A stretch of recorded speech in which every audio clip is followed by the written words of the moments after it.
The chapter begins with our female protagonist speaking about her dream. She says she wants to live by the sea where they could stroll along the shore in the morning, watch the stars at night, and live peacefully in a place where nobody knows them. A place where they could stay together happily until death do them part. And she promises that one day she'll make that dream come true, even though right now they're living in hell. But before their lives turned into hell, our male protagonist had a normal college life. He would hang out with a group of friends and go out drinking with them. Compared to the others, though, he wasn't very talkative. He was the quiet type, the kind who mostly listened and laughed along. And on this particular night, instead of joining the loud conversation, he found himself silently staring at a girl sitting not too far from their table. The girl was incredibly cute, with an innocent aura around her. As he kept staring, he completely lost himself in thought. He didn't even notice his friend repeatedly calling his name until one loud shout finally snapped him back to reality. Suzuki! Suzuki jolted, quickly apologizing. His friend asked if he had even been listening to the story. Suzuki said sorry again, and his friend continued, loudly bragging about his ex-girlfriend's well-developed chest.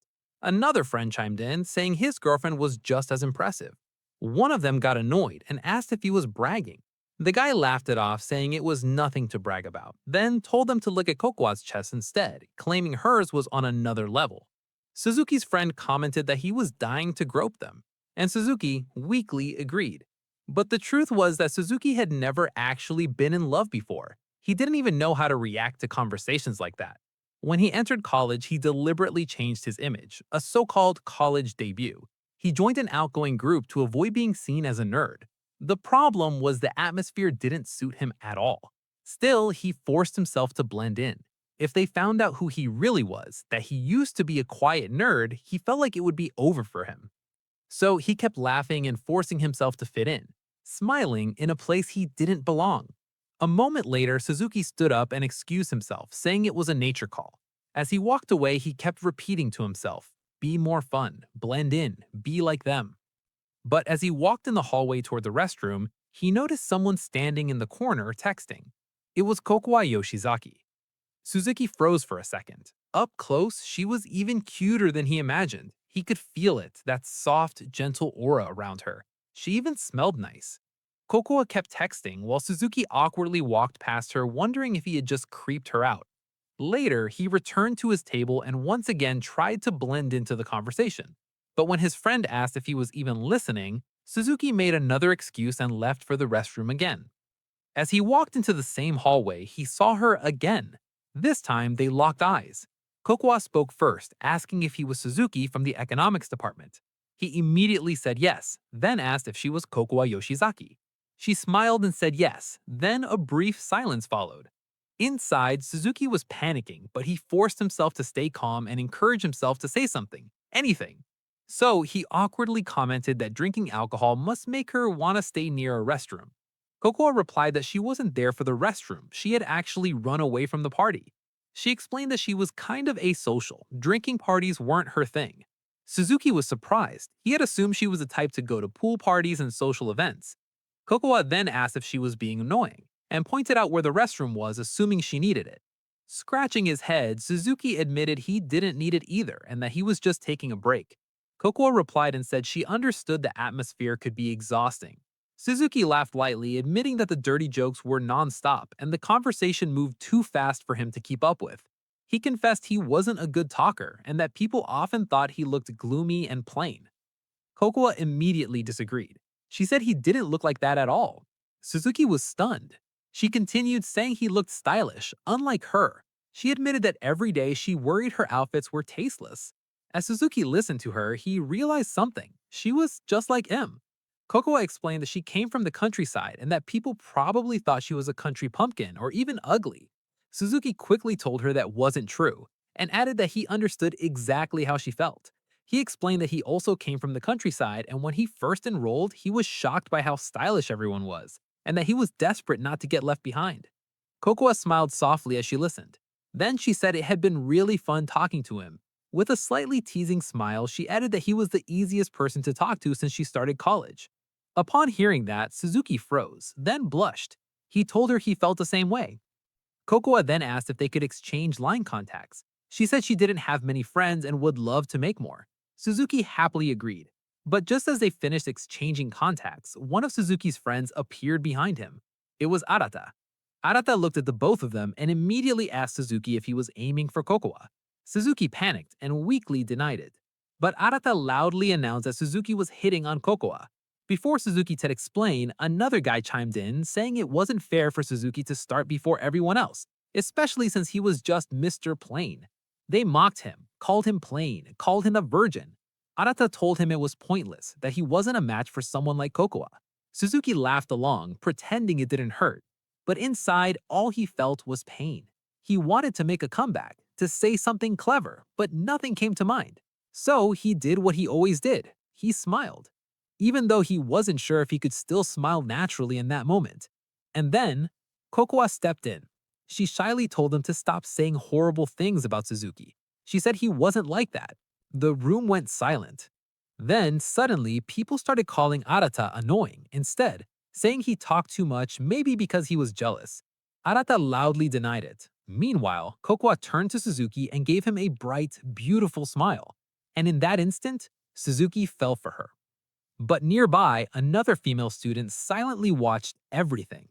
After the party ended, that same girl warned Suzuki to stay away from Kokoa. Suzuki said he just wanted to thank her, and with that, the girl called Kokoa over. Suzuki then thanked Kokoa for standing up for him earlier. Kokoa smiled sweetly and said she just said what she was thinking, while Suzuki looked at Kokoa with admiration. Kokoa asked if she had bothered him by stepping in, but Suzuki immediately said not at all. Before he could say more, her friend called her to leave. After that, they waved goodbye to each other. But suddenly, Kokoa came back. She asked Suzuki for some advice. She said it might be troublesome, but Suzuki said it was fine. Kokoa explained that recently, it felt like someone had been following her. Suzuki immediately asked if she meant a stalker. She wasn't completely sure, but she felt uneasy. Then, Kokoa asked Suzuki for a favor, because he was a man. Suzuki's heart raced. He wondered if she wanted him to catch the stalker. Instead, she asked if he could pretend to be her boyfriend. Suzuki was stunned. Kokoa quickly explained that pretending was enough, just walking side by side. She explained that she had heard that stalkers give up if they see the girl with a man. As Suzuki listened, he kept telling himself it was just pretending. But even then, he couldn't imagine himself standing beside someone like her, even if it wasn't real. Still, he agreed. Kokoa smiled in relief and said he was so kind. Suzuki brushed it off, saying it was nothing. Kokoa bowed her head and thanked him again before leaving. As she walked away, Suzuki kept waving with a bright smile. Kokoa turned back, smiling happily as she waved at him too. And just like that, everything began. The next morning in class, Suzuki can't help but glance at Kokoa behind him, still struggling to believe that even if it's just for show, he's her boyfriend. While he's lost in thought about her, his phone buzzes with a notification, and when he checks it, he sees he's been added to a group chat for another barbecue drinking party, and Kokoa's invited too. Beside him, his friend Arata whispers that he has to come, and when Suzuki hesitates, asking if it's okay for him to go, Arata insists he should absolutely come, admitting that he ruined the atmosphere the other day, so this is kind of an apology. Arata moves closer and adds that they're the only two without girlfriends, and this is their chance. Hearing the word girlfriend, Suzuki looks back at Kokoa again, thinking about what he should do, realizing that even if it's temporary, he has Kokoa. After class, they finally arrive at the barbecue spot beside the river. Everyone is excited and energetic, but Suzuki and Kokoa remain quiet. Suzuki starts to panic, feeling the atmosphere painfully intense, especially with stylish girls around who even make Kokoa look slightly overwhelmed. While he's lost in thought, Arata appears and tells him to look at Mai, the girl beside Kokoa, asking if he thinks he'd get along with her. Suzuki agrees, noting that Mai seems kind, and Arata, with a sly smile, encourages him to go for her, while he himself walks over to Kokoa and asks her to prepare the meat together. Watching them, Suzuki realizes that Arata likes cute girls like Kokoa, and starts convincing himself it would be bad if everyone found out he's only Kokoa's temporary boyfriend. Then he reminds himself that he is her temporary boyfriend now, and even if it's discovered, they can explain everything. Besides, everyone thinks he has no girlfriend, so he decides it's best to stay silent and act normal to avoid any problems. A little later, while they're chopping ingredients for the barbecue, Suzuki asks Mai if she's friends with Kokoa. Mai agrees, saying they've known each other for a long time. Suddenly, a phone starts buzzing non-stop. It's Kokoa. She quickly apologizes, saying she forgot to turn it off, and walks away to handle the call. Mai comments that it's amazing, it's always like that. And when Suzuki asks if it's a call from a friend, Mai explains that Kokoa's ex-boyfriend was reportedly dangerous, hoping it's not him. When Suzuki asks for more details, Mai mentions that a body was recently found not far from where Kokoa lives. She admits she was a little worried, but was probably overthinking. Moments later, Kokoa returns and hands Suzuki a piece of cooked meat. As they look at each other, she asks if he took notes during the philosophy history lecture earlier, and Suzuki confirms he did. Kokoa asks if he can give her the printouts, but just then Arata appears and says he'll send them over line. Watching them talk, Suzuki feels gloomy. He starts eating an onion, reminding himself he's just a temporary boyfriend. But he bites into it raw, drops it, and tears start streaming down his face from the heat. Seeing him cry, Kokoa smiles brightly, saying he looks cute, and starts taking a photo. Suzuki is shocked by her words. Arata watches them and interrupts, asking if Suzuki can't even tell when an onion is cooked. Suzuki admits he's never done a barbecue before. Arata, with a slight grin, says he thought so, adding that Suzuki looks like a homesitter. Suzuki weakly agrees and forces an awkward laugh, but Kokoa adds that she's a homesitter too. Arata asks what she does at home, and Kokoa says she reads manga. Arata mentions that he reads a lot too, especially detective manga, and asks if she thinks the protagonist is cute. Kokoa says she prefers subculture series like Komaru Negru. Upon hearing that, Suzuki is shocked. They read the same manga, and they start discussing it excitedly. Watching them, Arata cuts in saying manga is for kids, and he prefers movies, asking Kokoa for a recommendation. Kokoa suggests a film by director Philip, which surprised Suzuki again. They start talking about how great Philip is, and Suzuki gets carried away, speaking fast like a nerd. Arata smirks and teases him for it. Suzuki goes silent, stuttering, and Arata happily announces to everyone that Suzuki looks exactly like the nerds they had in school. Arata guessed that Suzuki was trying to change his image in college, adding that he sometimes dressed ridiculously to fit in. Everyone laughs, and Arata calls him desperate. Suzuki forces an awkward laugh, saying nothing.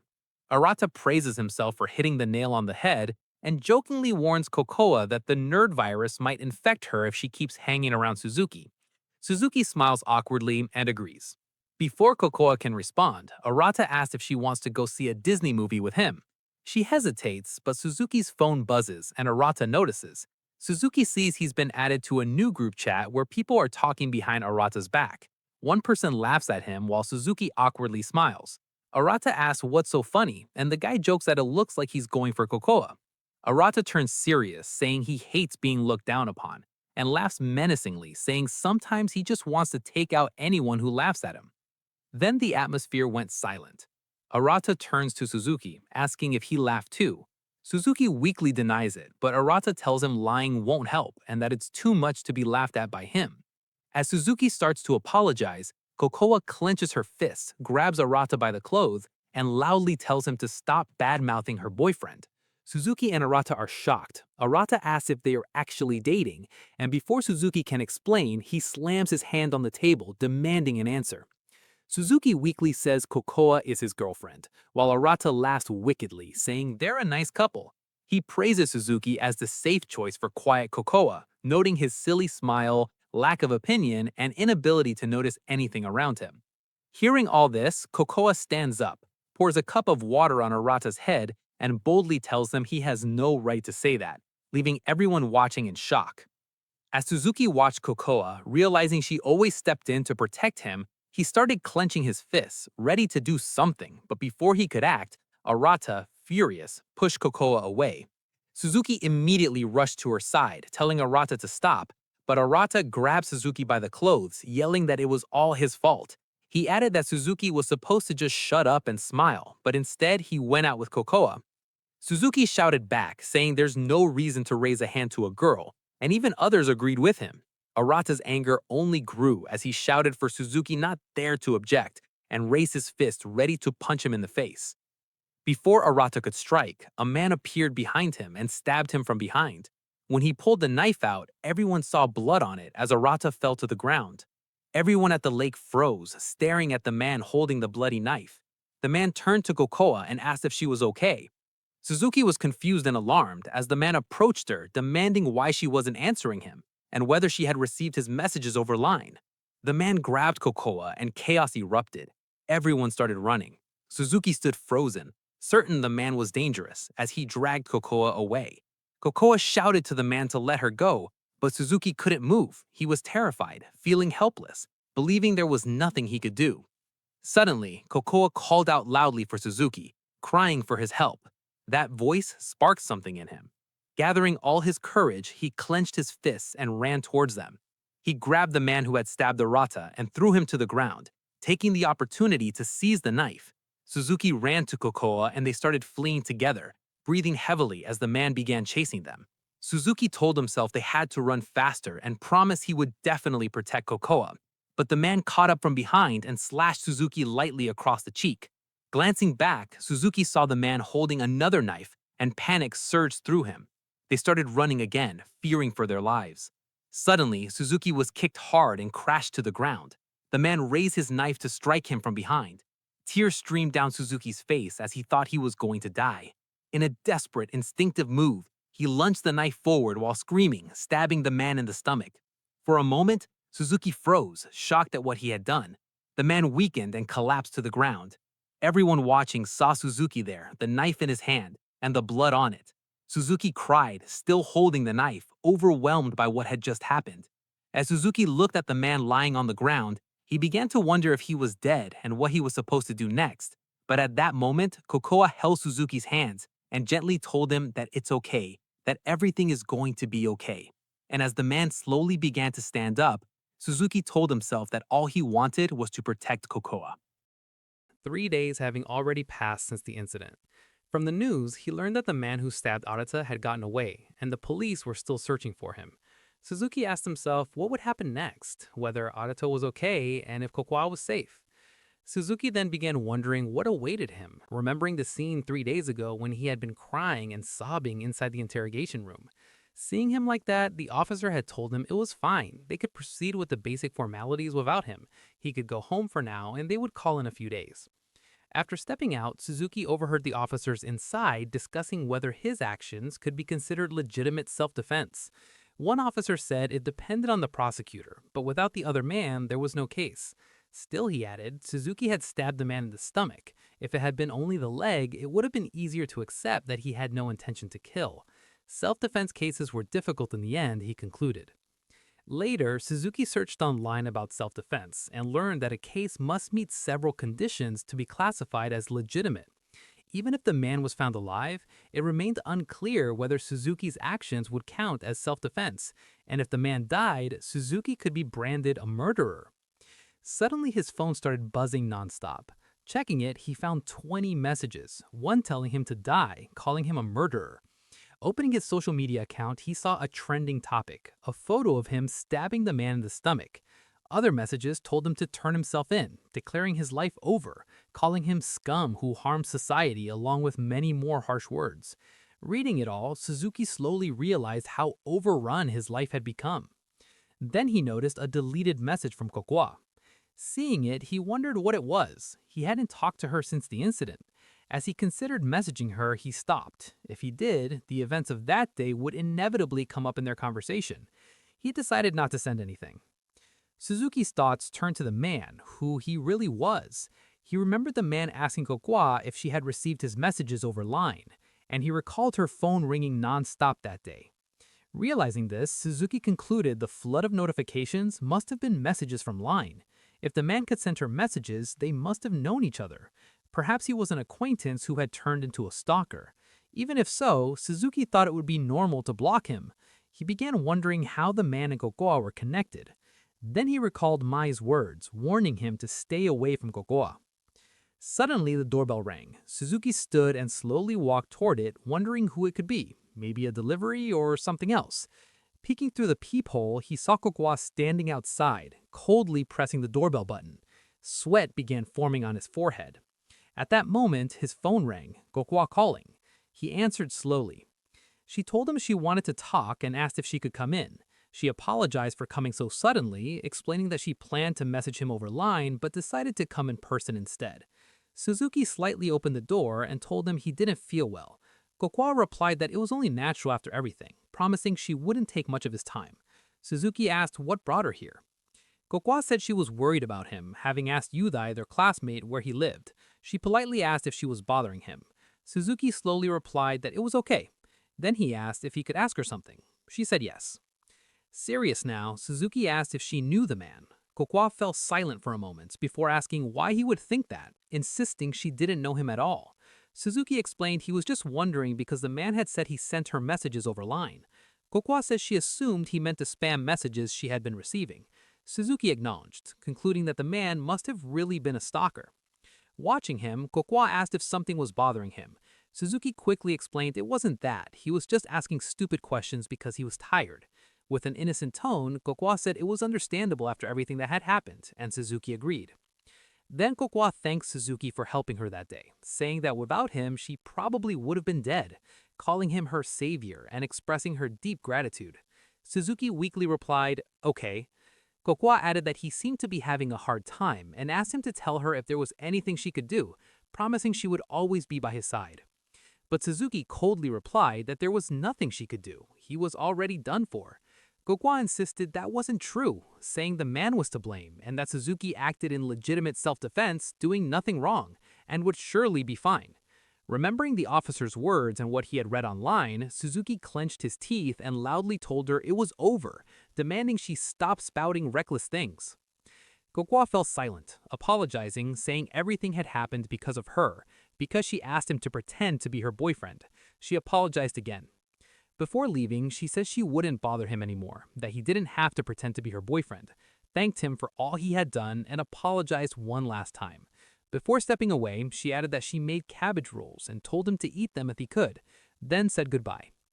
After picking up what she left, Suzuki noticed a note on top that read, "Please get better soon." He told himself Kokwa did nothing wrong. She must have been even more terrified than he was, yet he made it seem like he pushed her away. Realizing this, Suzuki stepped out and called to Kokwa, about to apologize, but before he could speak, the man appeared behind her. The man immediately walked past Kokwa, rushed toward Suzuki, and grabbed the door, stopping him from closing it as he greeted him, calling out his name. Then, suddenly, the man lunged at Suzuki, grabbing his neck and pinning him to the floor.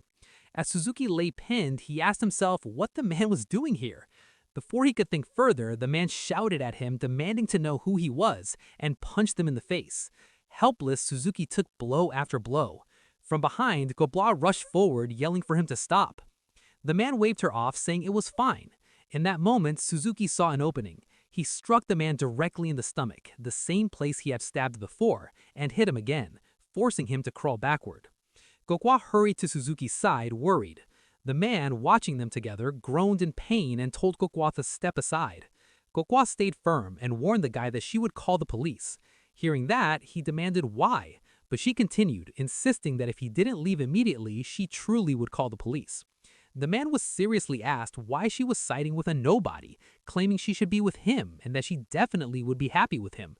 Kokwa had had enough. She shouted for him to get out, but before she could finish, he punched her square in the face. Blood flowed from her nose as he roared at her, demanding how dare she speak to him like that, insisting he had done everything for her.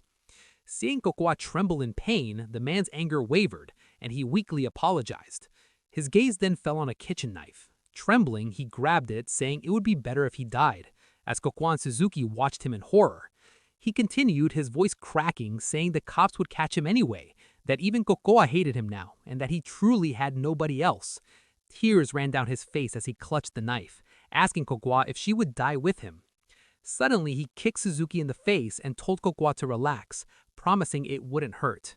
He held Kokwa's mouth and pressed the knife to her neck. Suzuki panicked, telling him to stop. The man then pointed the knife at Suzuki, warning him he'd be killed if he tried to interfere. Turning back to Kokwa, he murmured it would all be over soon.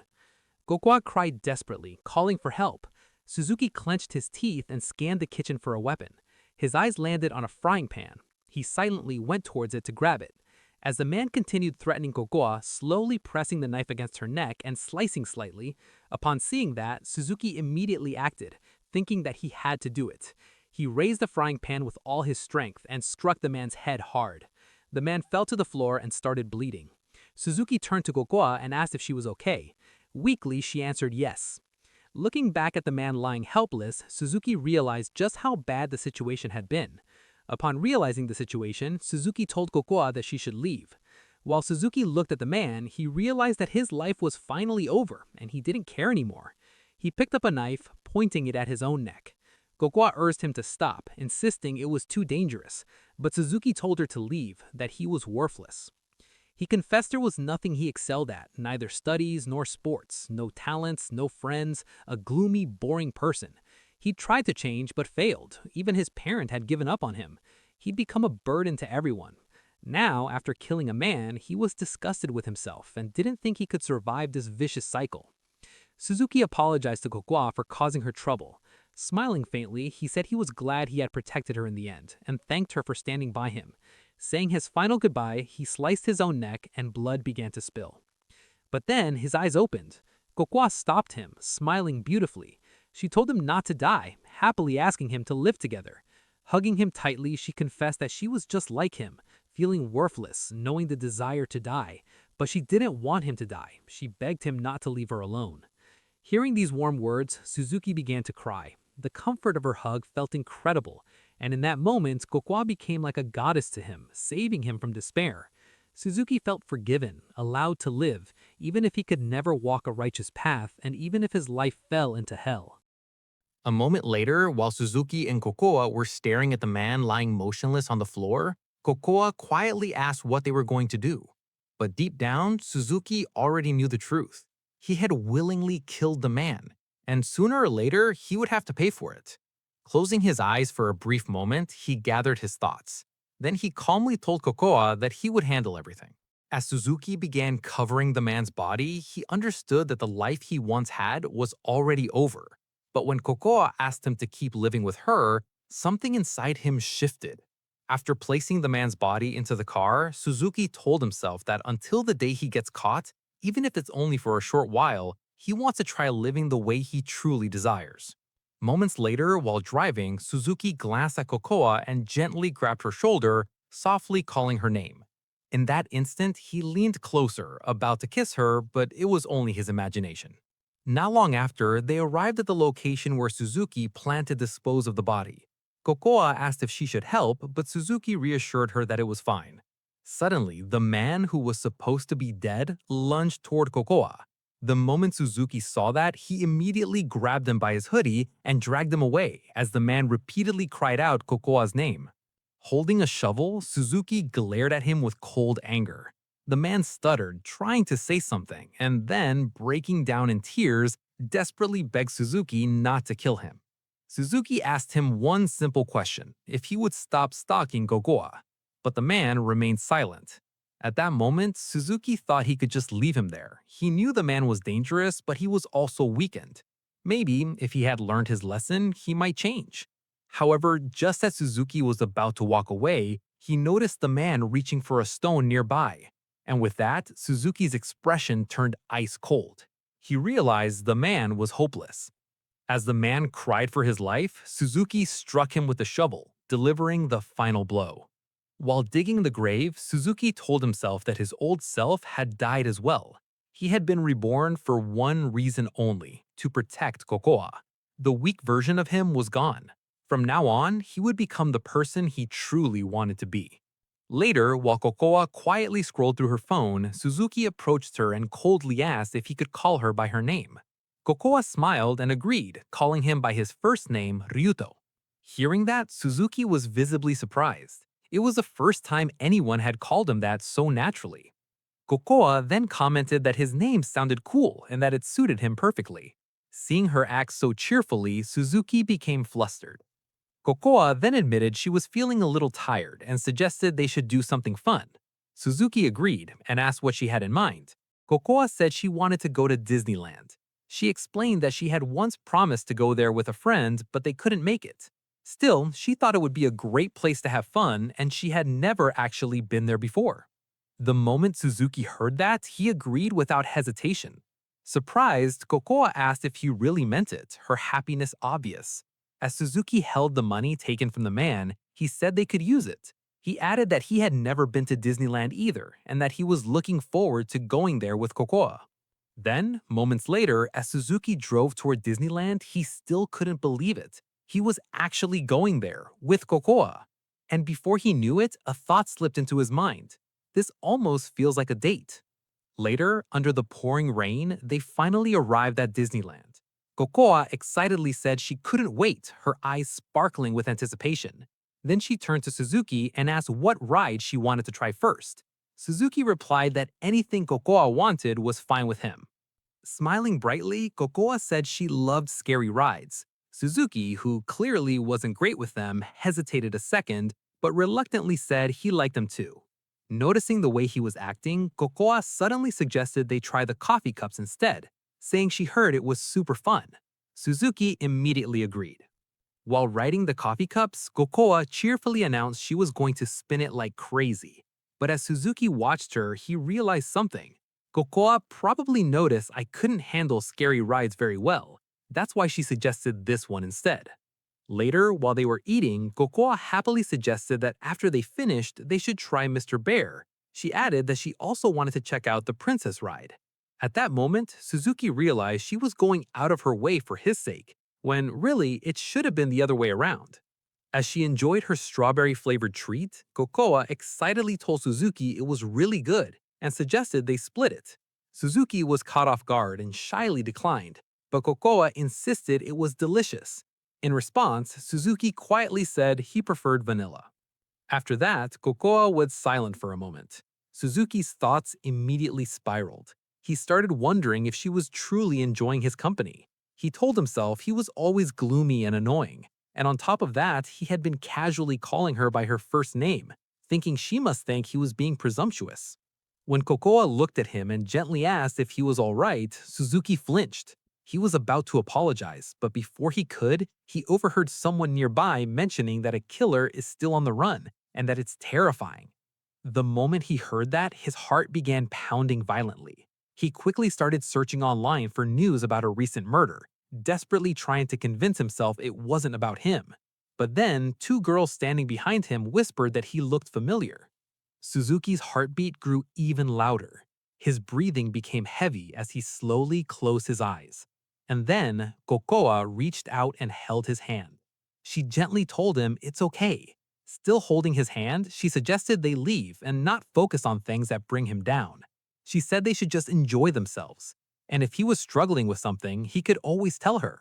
Hearing that, Suzuki quietly agreed. As they continued walking hand in hand, he told himself that he was nothing but a burden, yet Kokoa was still kind to him. He began questioning whether someone like him was even allowed to fall for someone like her. And at that moment, without them knowing, someone nearby recognized them. Then, moments later, as he sat down to rest, Kokoa asked Suzuki what he wanted to do next, or maybe they should just call it a day. But Suzuki answered and said no. He wanted to stay a little longer. In fact, he suggested they try a scary ride. Hearing that, Kokoa looked genuinely surprised. She happily asked if he was really up for it, and Suzuki immediately said yes. But suddenly, a man appeared and stepped in, asking if he could join them on the ride. As he sat down with a smile, he looked at Kokoa and said it had been a long time. Kokoa looked confused at first, and the man continued, saying it was him, Kisagi. He asked if she didn't recognize him. Still slightly confused, Kokoa replied that of course she remembered him. Kisagi smiled, clearly pleased, and asked if she was surprised. Kokoa admitted she was, at least a little. Then Kisagi turned to Suzuki and introduced himself. Suzuki also introduced himself but used a fake name. Kisagi immediately smirked and said that wasn't true. He claimed he had seen him on social media before and called him by his real name, Suzuki Ryuto. Suzuki froze in surprise. Kisagi leaned closer and casually mentioned that Suzuki had stabbed the man. He even said it was impressive, adding that Suzuki looked too dopey to do something like that. And then he laughed, saying he couldn't believe Suzuki came to Disneyland after stabbing someone, adding that if it were him, he wouldn't have been able to. He praised Suzuki, saying he must have nerves of steel and that he was almost impressed. And then Kisagi turned back to Kokoa and asked why she came with Suzuki after blowing him off. Both Suzuki and Kokoa were caught off guard. Kokoa quickly apologized, but Kisagi coldly replied that an apology wasn't an answer. He told her to keep up with the conversation, asking if she wasn't that stupid. As Suzuki wondered who Kisagi really was to Kokowa, Kisagi continued. He reminded her that she had said she was sick after he bought the tickets. Maybe she was mentally ill instead, he added mockingly. He said he had to take another girl so the ticket wouldn't go to waste, but that he had wanted to go with Kokowa. She had let him down. Kokowa weakly admitted he was right and apologized again. Kisagi sighed and said he really didn't understand women. He added that people shouldn't take others for granted, explaining that's how grudges start. He even said that any other guy might have beaten her up for that. Before he could continue, Suzuki cut in and told him that was enough. Kisagi looked at Suzuki and his tone suddenly changed. He smiled and said it was his fault for going too far. He claimed he just wanted to see Gokuwa so badly that his emotions flared up. Then he said he'd let it go if Gokuwa had lunch with him. Suzuki immediately grew wary, while Gokuwa remained silent. When she was about to speak, Kisagi pressured her, asking if she was coming. He suggested Saturday, mentioning a nice hidden restaurant in front of the shrine. As Suzuki listened, he didn't fully understand what was going on between them, but he was certain about one thing. While Kisagi was talking, he suddenly noticed blood on Kokowa's hand, left over from when she had injured herself trying to stop Suzuki from killing himself before. Kisagi reached out to grab her hands when inspected, but Suzuki quickly grabbed Kisagi's wrist first, stopping him. Annoyed, Kisagi asked what his problem was. Suzuki calmly explained that Gokuwa was hurt and that he shouldn't touch her. Kisagi stared at Suzuki and asked what he was to Gokuwa anyway, a friend or maybe her boyfriend. Suzuki and Gokuwa exchanged a glance. Then Suzuki answered confidently. He said he was her boyfriend. Kisagi went silent for a moment before grinning. "I see," he said. Suddenly, he pulled off Suzuki's face mask and told Gokuwa she really knew how to pick them, that they were always so cool. Suzuki demanded to know what his issue was and how he knew Gokuwa. Kisagi replied that he was her best friend. Gokuwa added that they went to the same prep school. Kisagi proudly said he was pretty smart back then and used to help her study. Gokuwa commented that he had changed a lot since those days. Kisagi agreed, saying he decided to change his image, but Gokuwa quietly said it was more than just that. Before she could elaborate, Kisagi stood up and said he should be going. He claimed he couldn't stick around and bother the two of them all day. As he waved goodbye to Suzuki, he coldly wished him a good luck. Seeing Kisagi grin before leaving left a bad feeling in Suzuki's chest. He asked Gokuwa what Kisagi's problem was and why he had been so hostile. Gokuwa weakly answered that she wasn't sure. Noticing she didn't seem like herself, Suzuki changed the topic. He asked what ride they should try next and told her to pick anything she wanted. Extending his hand toward her, he gently asked if they should go together. As Suzuki watched Gokuwa, he realized he wasn't the only one who had it rough. Gokuwa had been through a lot too. That was why he wanted to cherish moments like this with her. As they stood watching together, Gokuwa commented that it was beautiful. Suzuki agreed. Then Gokuwa looked at him and softly thanked him. Suzuki shyly told her not to mention it. Later, after they had gone on all the rides they wanted, Suzuki said it had been fun.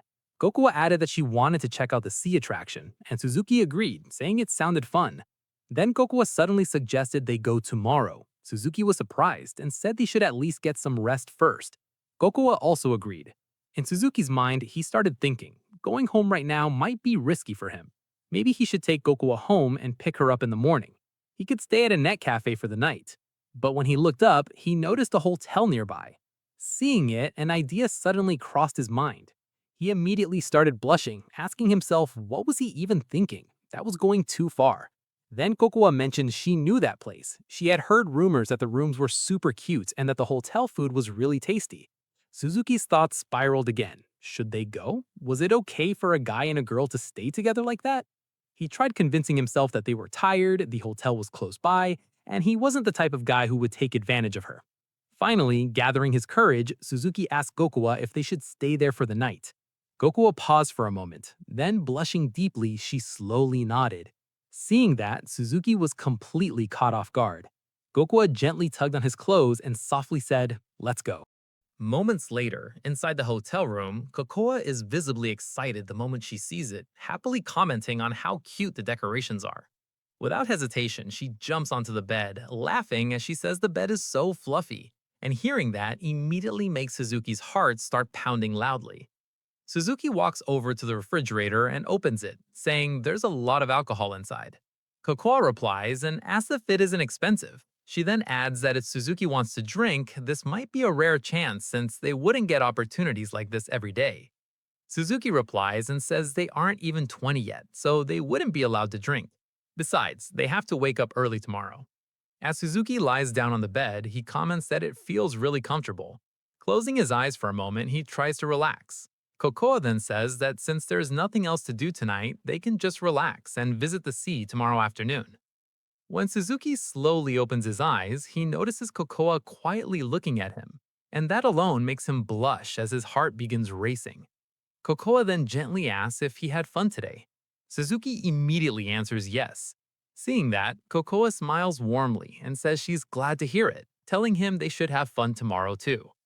As Suzuki slowly closes his eyes again, he quietly admits that he kinda wishes time would just stop so they could stay in this moment. Hearing that, Kokoa slowly stands up and moves over to Suzuki's bed, lying down right beside him. When Suzuki opens his eyes again and sees Kokoa so close in front of him, he freezes in surprise, his heart pounding even louder. Without realizing it, Suzuki's eyes slowly drift toward Kokoa's chest and legs, but the moment he notices what he is doing, he quickly turns his gaze away, avoiding looking at her. Seeing that reaction, Kokoa begins giggling. She tells him he is really adorable and so kind. Suzuki awkwardly replies that he is just being polite. Kokoa replies and says that isn't true. She tells him he has helped her so much. Suzuki quietly replies that he thought it was the other way around. Then, in a gentle and innocent voice, Kokoa tells him she hopes he will never change. Hearing that and seeing the way Kokoa is looking at him, Suzuki instinctively reaches out and gently holds her head. Kokoa freezes in surprise, her cheeks immediately turning red. Realizing what he has just done, Suzuki quickly pulls his hand back and hurriedly apologizes. The two of them stay silent for a moment. After that, Kokoa softly asks if it's okay for her to take a bath first. Suzuki agrees, and Kokoa slowly heads toward the bathroom to shower. Meanwhile, Suzuki steps outside for a bit to distract himself. While browsing through a manga, he starts wondering if he made Kokoa uncomfortable earlier. He questions why he did something like that. But then he remembers the expression Kokoa made. It seems slightly melancholy. Suddenly, someone bumps into him. Suzuki quickly apologizes, but the man casually walks past him without saying anything. A little later, back in the room, Kokoa is drying her hair. As she remembers what Suzuki did earlier, her face slowly turns red again. Just then, she hears the door creak open. Assuming it is Suzuki, Kokoa walks toward the entrance to welcome him.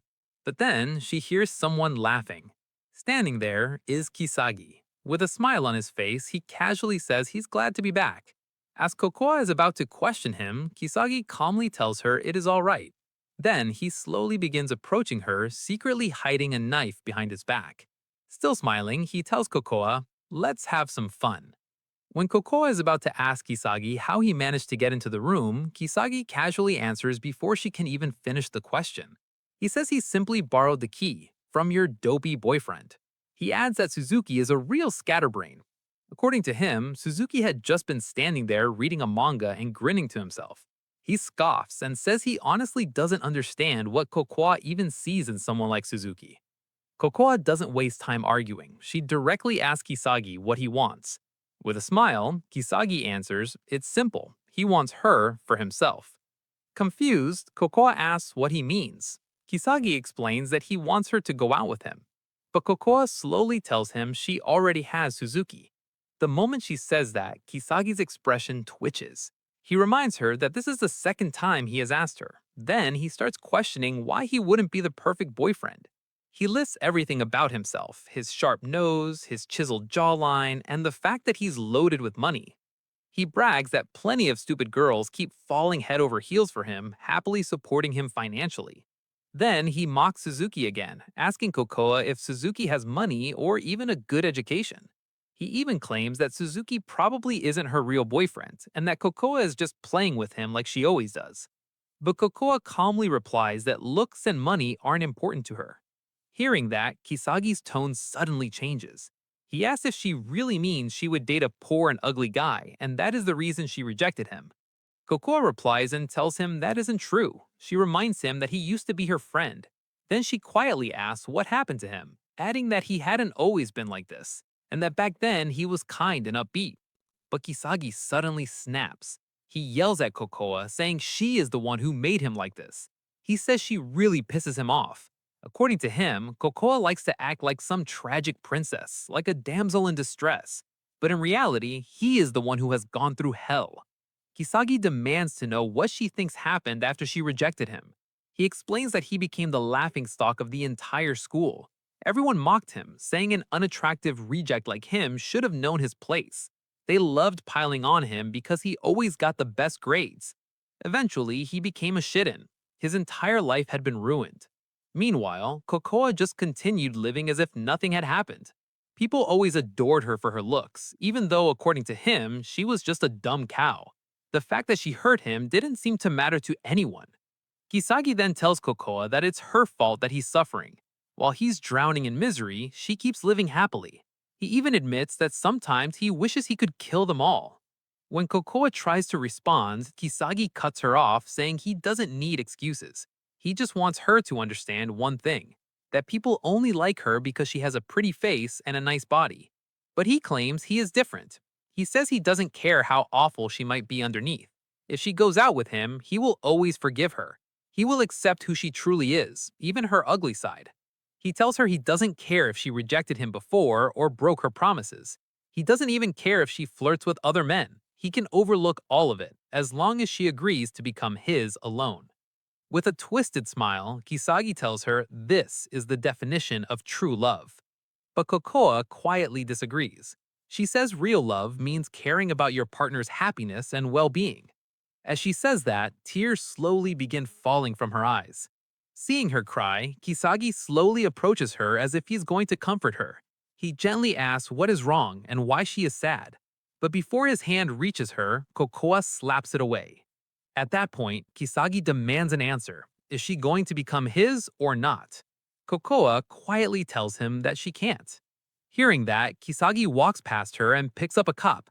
He fills it with water and calmly says he has made up his mind. Then he pours an unknown substance into the glass before handing it to her, telling her to drink it. Kokoa stares at the glass but doesn't move. Kisagi's voice turns cold as he tells her to do as he says, assuring her that she won't die. Suddenly, Kisagi gulps the water himself and immediately grabs Kokoa. He forcefully transfers the liquid into her using his own.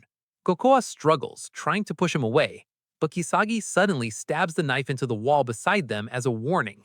With no choice left, Kokoa begins swallowing the water. Finally, Kisagi pulls his mouth away and mutters that it really turns him on. Once again, he drinks more of the water and forces it into Kokoa's mouth while she cries. Soon, Kokoa's strength fades. Her vision blurs, and Kokoa falls to the floor, slowly losing consciousness. Kisagi bends down beside her and asks if it worked. Then, smiling to himself, he says he's going to show her a good time. Meanwhile, Suzuki is walking down the hallway heading back to the room. He assumes Kokoa has probably finished her bath already and thinks he shouldn't keep her waiting too long. But when he reaches into his pocket to grab the key, he realizes it is gone. Suzuki stops in confusion, wondering if he dropped it somewhere. As he starts looking around for it, he has no idea that on the other side of the hallway, Kisagi is carrying Kokoa's unconscious body into a different room. Moments later, Suzuki managed to get a replacement key from the front desk. When he finally opened the door to their room and stepped inside, he immediately realized something was wrong. Kokoa wasn't there. A cold sense of worry began creeping into his chest. Meanwhile, in another room, Kisagi had already laid Kokoa on the bed while she was still unconscious. Looking down at her, he quietly asked if she liked the room, adding that he had specially booked it just for her. But even after all that, she still came here with another guy. Kisagi muttered bitterly that he had even given her one last chance, and she still rejected him. As he began unbuttoning Kokoa's clothes, he coldly asked her who she thought she was. At the same time, Suzuki began frantically searching for Kokoa. His breathing grew heavier as panic slowly set in. He quickly realized that Kokoa's belongings were gone, and she wasn't answering her phone either. He tried to calm himself, wondering if maybe she had simply stepped out for a moment. If that were the case, it would be a relief.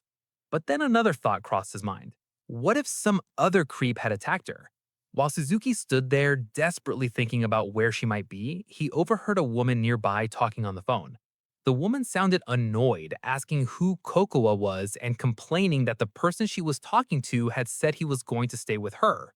Meanwhile, back in the other room, Kisagi had finally undone the buttons on Kokoa's clothes. As he stared at her, memories from the past started flashing through his mind. He remembered how Kokoa used to cheerfully thank him whenever she got good grades. He remembered how they both loved the same games and shared similar tastes. He even remembered how she would thank him for giving her advice. But then another memory surfaced. A new student had transferred into their school, a handsome guy named Hayami who came from a prestigious academy. Kisagi remembered thinking that Hayami was in a completely different league and even smarter than him. He remembered the moment Hayami approached Kokoa, asking if she was struggling with something. Hayami had called her adorable and offered to help her, and Kokoa smiled and accepted. That memory made Kisagi's teeth clench. Suddenly, he slapped Kokoa across the face. Then again. The repeated slaps shocked Kokoa awake. As she slowly regained consciousness, Kisagi smiled down at her and asked if she was finally awake. Laughing to himself, he said he knew it would be more fun if he could see her reactions. Kisagi began touching her, but Kokoa immediately resisted. Gathering what strength she had, she slapped him hard across the face. Kisagi's expression twisted with anger as he demanded to know what her problem was. Through tears, Kokoa shouted that she couldn't do something like this with someone she didn't love. Kisagi leaned closer and told her she should just fall for him. He added that he was even willing to forgive her. But Kokoa weakly said him to let her go. She then said that he must hate her and she couldn't fall for someone who hated her. Kisagi immediately insisted that he had always loved her. But Kokoa firmly replied that no one would do something like this to a person they truly loved. At that moment, Kisagi suddenly pinned her down on the bed. He told her to cut the nonsense, repeating that he loved her and that he meant it. Then he pressed a knife at her neck. Kisagi smiled and said that after all, that was the reason he killed those guys. Confused, Kokoa asked what he meant. Kisagi then asked if she hadn't been following the news about the serial killer. Then, with twisted laughter, he revealed that those stories about the serial killer were actually about him. He told Kokoa that he wanted her all to himself, and that he was even giving her a chance to be forgiven. Still confused, Kokoa asked what she had even done that needed forgiveness. Kisagi coldly answered that she chose Hayami and rejected him. But Kokoa insisted that there had never been anything between her and Hayami. Kisagi's mind flashed back to another memory. He remembered confronting Hayami and asking if he was dating Kokoa. Hayami simply said they weren't dating at all. He even said he couldn't believe Kisagi would ask something like that. They were in a prep school and they were supposed to be focused on their responsibilities. After all, Kisagi used to be the top student in the class. But then Kisagi remembered another scene, the moment he killed Hayami. Upon remembering this event, Kisagi angrily told Kokoa to shut up.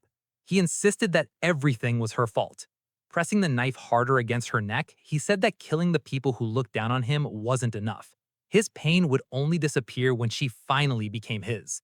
Kokoa replied and told him none of that made sense. She said he only cared about himself. Suddenly, Kisagi moved the knife down toward her stomach. Kokoa firmly told him to stop. But Kisagi laughed. He warned her that if she kept struggling, he might cut her private parts instead. As he began ripping her clothes from below, he told her to stay still. At that exact moment, someone started banging loudly on the door. Annoyed, Kisagi walked over to see who it was.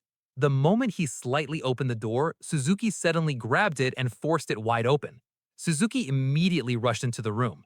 Kisagi followed behind him and casually told him to wait, asking what his problem was and why he was here.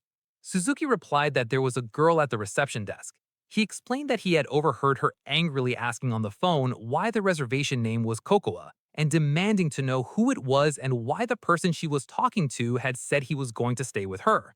Then, Suzuki said he remembered Kisagi mentioning earlier that he ended up taking another girl so the ticket wouldn't go to waste.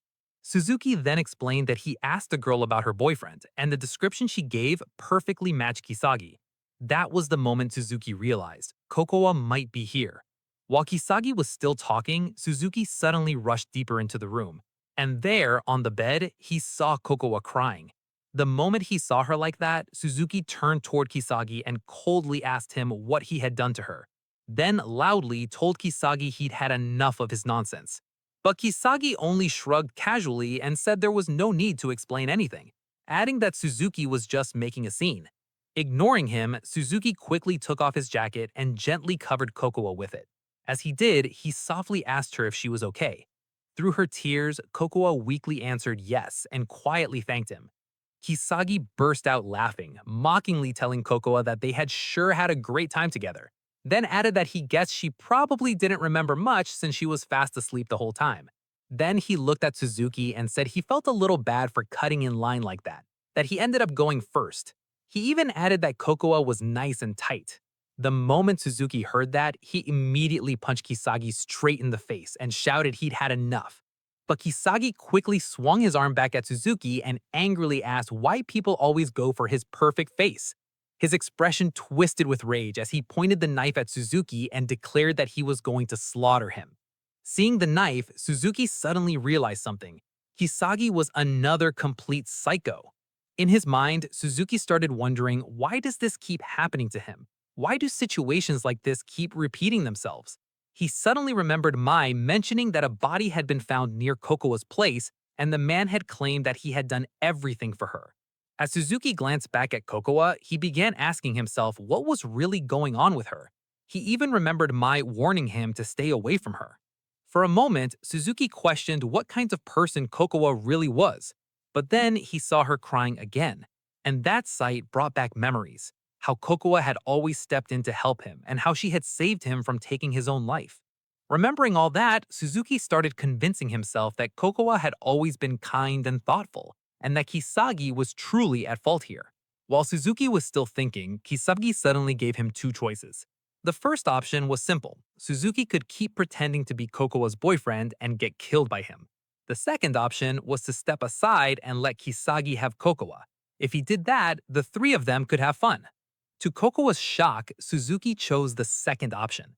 Hearing that answer, Kisagi looked delighted.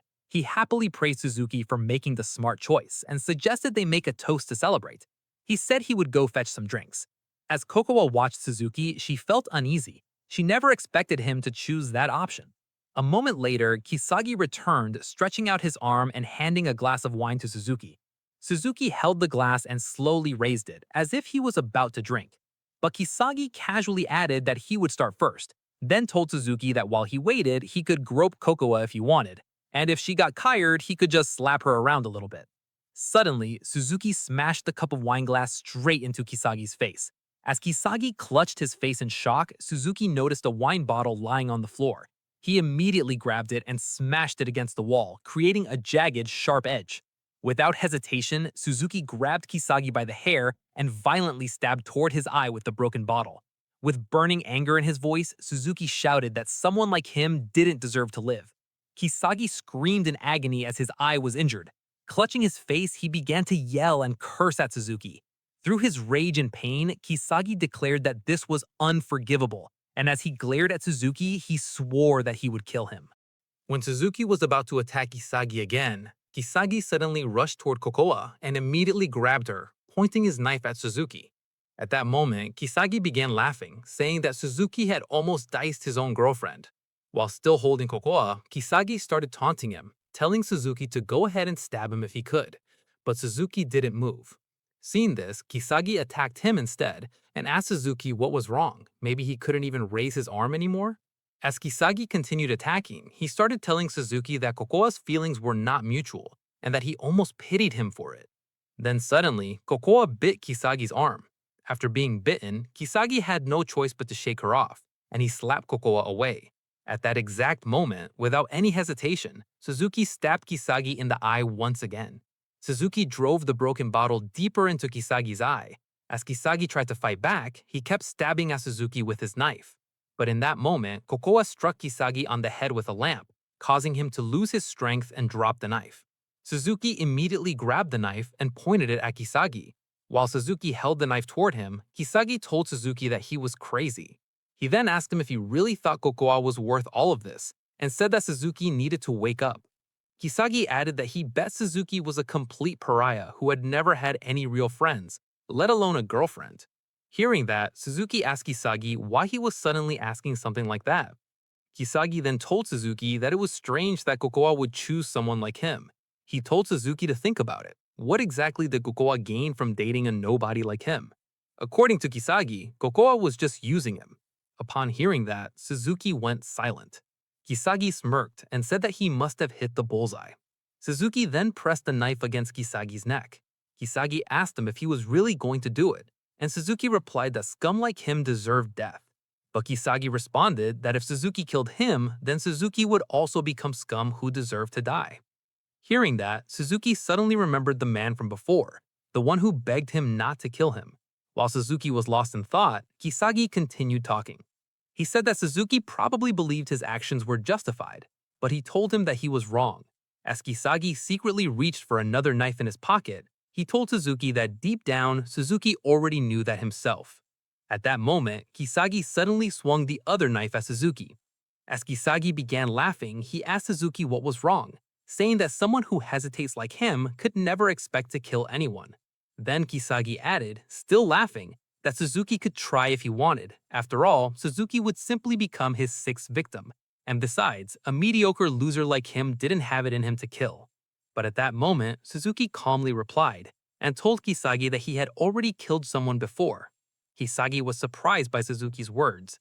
Suzuki then continued, saying that there was no reason why he couldn't do it again. And in that moment, Suzuki slit Kisagi's throat. Blood immediately began pouring from Kisagi's neck as he collapsed to the ground. As Kisagi fell, Suzuki slowly closed his eyes and looked upward. Then a moment later, Suzuki sat down on the bed and looked at Kokoa while she was still crying. Suzuki reassured her that everything was going to be okay. At the same time, Suzuki began convincing himself that everything would be fine, that Kisagi deserved death. He told himself that both Kisagi and the other man had it coming, that they would only keep hurting people if they were left alive. But deep inside, another voice in his head told him something different. It told him that he was also scum and that he deserved death too. Realizing this, Suzuki clenched his teeth tightly. He threw the knife away while breathing heavily. His fist trembled as he gritted his teeth and fell silent, finally realizing that he was no different from the people he had killed. Then, after a moment, Suzuki slowly walked toward Kokoa. As he stood in front of her, Suzuki told her that he was glad he managed to protect her again. Kokoa looked up at him. Suddenly, Suzuki gently hugged her, and Kokoa immediately started sobbing. She told Suzuki that she had been so scared. As she continued crying, Kokoa thanked Suzuki for coming to save her. Hearing that, Suzuki once again convinced himself that he wasn't wrong. He told Kokoa that he couldn't leave her anymore, that someone had to watch out for her. Suzuki admitted that before he had already resigned himself to eventually getting caught, but now he realized that he couldn't keep thinking like that anymore. After all, it was just like what Kokoa had told him before, that they should live together.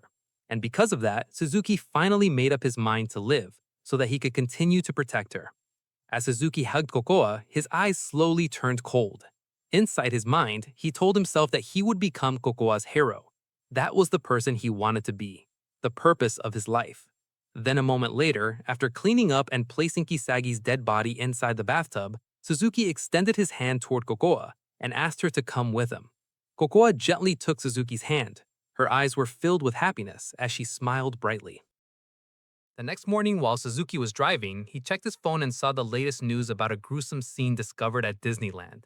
As Suzuki read the article, he suddenly asked Kokoa how she would feel about going far away. Hearing that, Kokoa looked confused and asked him what he meant. Suzuki then explained that just like in the movies, the characters always run off to a deserted island or somewhere far away. He said he was worried that the authorities would track them down in no time if they stayed, especially because of what happened back at Disneyland. Suzuki then glanced over at Kokoa and asked what she thought, wondering if it sounded like a good plan. Kokoa weakly agreed. Suzuki then suggested that they should change cars. He explained that his cousin had one and they could borrow it. Without wasting time, Suzuki immediately dialed his cousin, Riko, to ask if they could use her car. A moment later, they arrived at Suzuki's cousin's house. Suzuki told Kokoa that he shouldn't be gone long and asked her to wait for him outside while he went to talk to his cousin. After Suzuki left, Kokoa quietly checked her phone, looking through something. Meanwhile, Suzuki's cousin, Riko, happily greeted him and asked when he had started looking so mature. Suzuki simply apologized for showing up so suddenly, but Riko waved it off and said there was nothing to worry about. She even invited him to come inside. However, Suzuki apologized again and explained that he was in a bit of a hurry. Rico then teased him, saying he was acting kind of cold and that it had been ages since they last caught up. But Suzuki replied that it had only been a couple of months. Still, Rico insisted that he seemed so much older now, and even his sense of fashion looked completely different. She wondered out loud if someone could really change that much in just 2 months. Then she jokingly added that it must be the influence of the big city. Suzuki quickly interrupted her and asked about the car instead.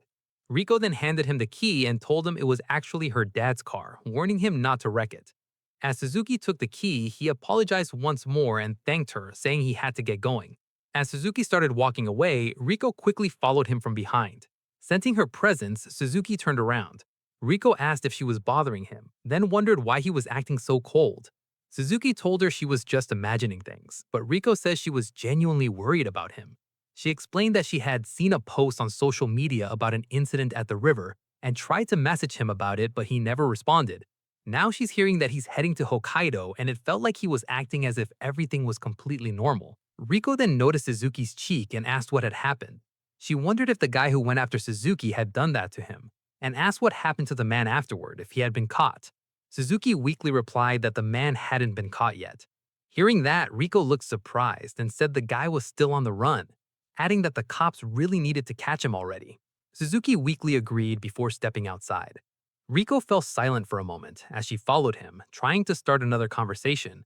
She mentioned the movie she had watched the other day, but before she could finish her sentence, she suddenly noticed Kokoa waiting for Suzuki outside.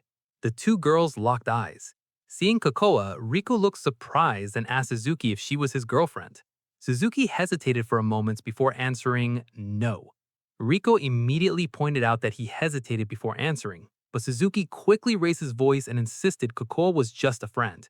Seeing Suzuki react like that shocked Rico for a moment, but she brushed it off and started laughing. She playfully slapped Suzuki on the back and joked that he shouldn't go around giving people the wrong idea. Meanwhile, Kokoa silently watched them from the other side. Rico then added that when she thought about it, it didn't really make sense that Suzuki could land such a cute girl anyway. But then something suddenly occurred to her, and she asked if Suzuki was heading to Hokkaido with Kokoa. Kokoa simply smiled and lied, saying that 2 more people were joining them. After Kokoa noticed Suzuki and Rico chatting happily together again, Kokoa called out to Suzuki and told him they should get going, and Suzuki immediately agreed. Then, in a shy voice, Kokoa suddenly told Suzuki that her panties had gotten ripped yesterday and that she wanted to buy a new pair. Hearing that, Rico looked extremely surprised as she glanced over at Suzuki. But what surprised her even more was Suzuki's cold reaction as he simply agreed with Kokoa. At that moment, Kokoa immediately grabbed Suzuki's hand, and as Rico watched them leave, Kokoa suddenly turned around and looked directly at her, giving her a bright smile. Suzuki waved back at Rico and thanked her again. And as Rico stood there watching them leave, she couldn't help but feel completely annoyed by Kokoa's smile.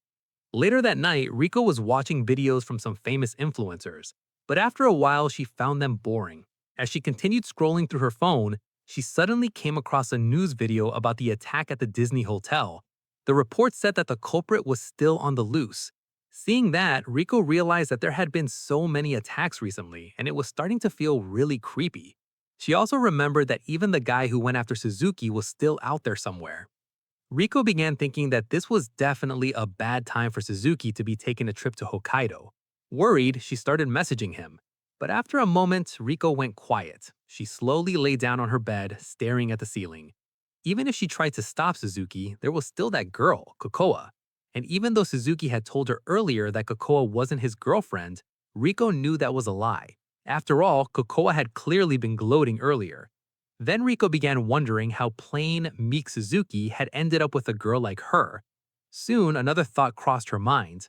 What if this was some kind of badger game, some kind of blackmail situation? Then she paused and wondered if Kokoa actually made Suzuki happy. Suddenly, Rico remembered something Suzuki had told her from the past, how he told her that he really liked her painting. The moment that memory surfaced, Rico suddenly sprang up from her bed and looked at the clock. Meanwhile, inside the car, Suzuki was explaining that he originally wanted to grab some of his things from his house, but then he realized it would be bad if the police were already there, waiting for them. Because of that, Suzuki suggested that they should just watch the house from a distance for a while. Kokoa agreed. After a moment, Kokoa noticed that Suzuki looked exhausted. She gently told him to lie down, pointing out that he hadn't slept at all. She added that she would keep watch. Suzuki thanked her, saying he could really use a short nap. Then he moved to the back seat of the car and lay down, quickly falling asleep. Hours passed, and Suzuki was still asleep. While sitting in the front seat of the car, Kokoa looked in the direction of Suzuki's house, and that was when she saw someone standing outside. It was Riko. As soon as Riko noticed Kokoa sitting inside the car, she rushed over and happily asked if she knew where Suzuki was. She explained that Suzuki wasn't home. Kokoa stayed silent for a moment before calmly answering that Suzuki was sleeping in the back seat of the car. Riko looked surprised and playfully asked why. She pointed out that Suzuki's house was right around the corner, saying it was kind of weird, then wondered if Suzuki was really that tired. As Kokoa quietly watched her, she suddenly asked Riko what she was doing there so late at night. Riko then pulled something out of her bag. She explained that Suzuki had been attacked recently, and with the incident at Disneyland, there was still a murderer out there somewhere. It was honestly pretty scary. Then she revealed a wooden dagger, saying it was for Suzuki's self-defense. But Kokoa simply looked at her coldly and asked if that was all. Riko hesitated for a moment before admitting that she also wanted to check on something. When Kokoa asked what it was, she nervously asked if she was going out with Suzuki. Hearing that, Kokoa simply smiled. Then she suddenly started laughing and said that she already knew. According to Kokoa, it was obvious that Riko liked Suzuki. Riko immediately became embarrassed and started stuttering. But before she could properly respond, Kokoa cut her off and said she understood. Kokoa then softened her tone and casually said that she thought Suzuki might actually like her. However, Riko brushed the idea aside and jokingly told Kokoa not to worry. It only made sense that most guys would go for ladylike girls. Meanwhile, she admitted she was kind of tomboyish. Not that it mattered anymore. She added that she guessed Suzuki was just into pretty girls after all, just like most guys. But then Kokoa suddenly asked her in a cold voice if she understood that, why hadn't she acted on it? Riko looked confused. Kokoa continued, explaining that Riko should have tried to cater to the kind of girl Suzuki liked. She said Riko could have tried to become the ideal woman. Then Kokoa told Riko to look at herself. She said Riko wore weird outfits, had a quirky personality, and honestly had no sex appeal. Then in a harsh tone, Kokoa asked Riko if she was even trying to be desirable. Because from her perspective, it didn't seem like it. Kokoa's tone then shifted slightly as she asked Riko if she seriously expected to be loved unconditionally. According to her, that kind of thinking was incredibly self-centered. As Riko listened, she slowly clenched her fists.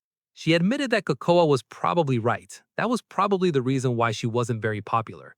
But even so, Riko firmly said that she still wanted to be loved for who she truly was. She admitted that she might look like a weirdo sometimes, but she was simply being true to herself. Then she looked directly at Kokoa and asked if that was really so wrong. After that, Riko asked Kokoa a question in return. She asked what about her?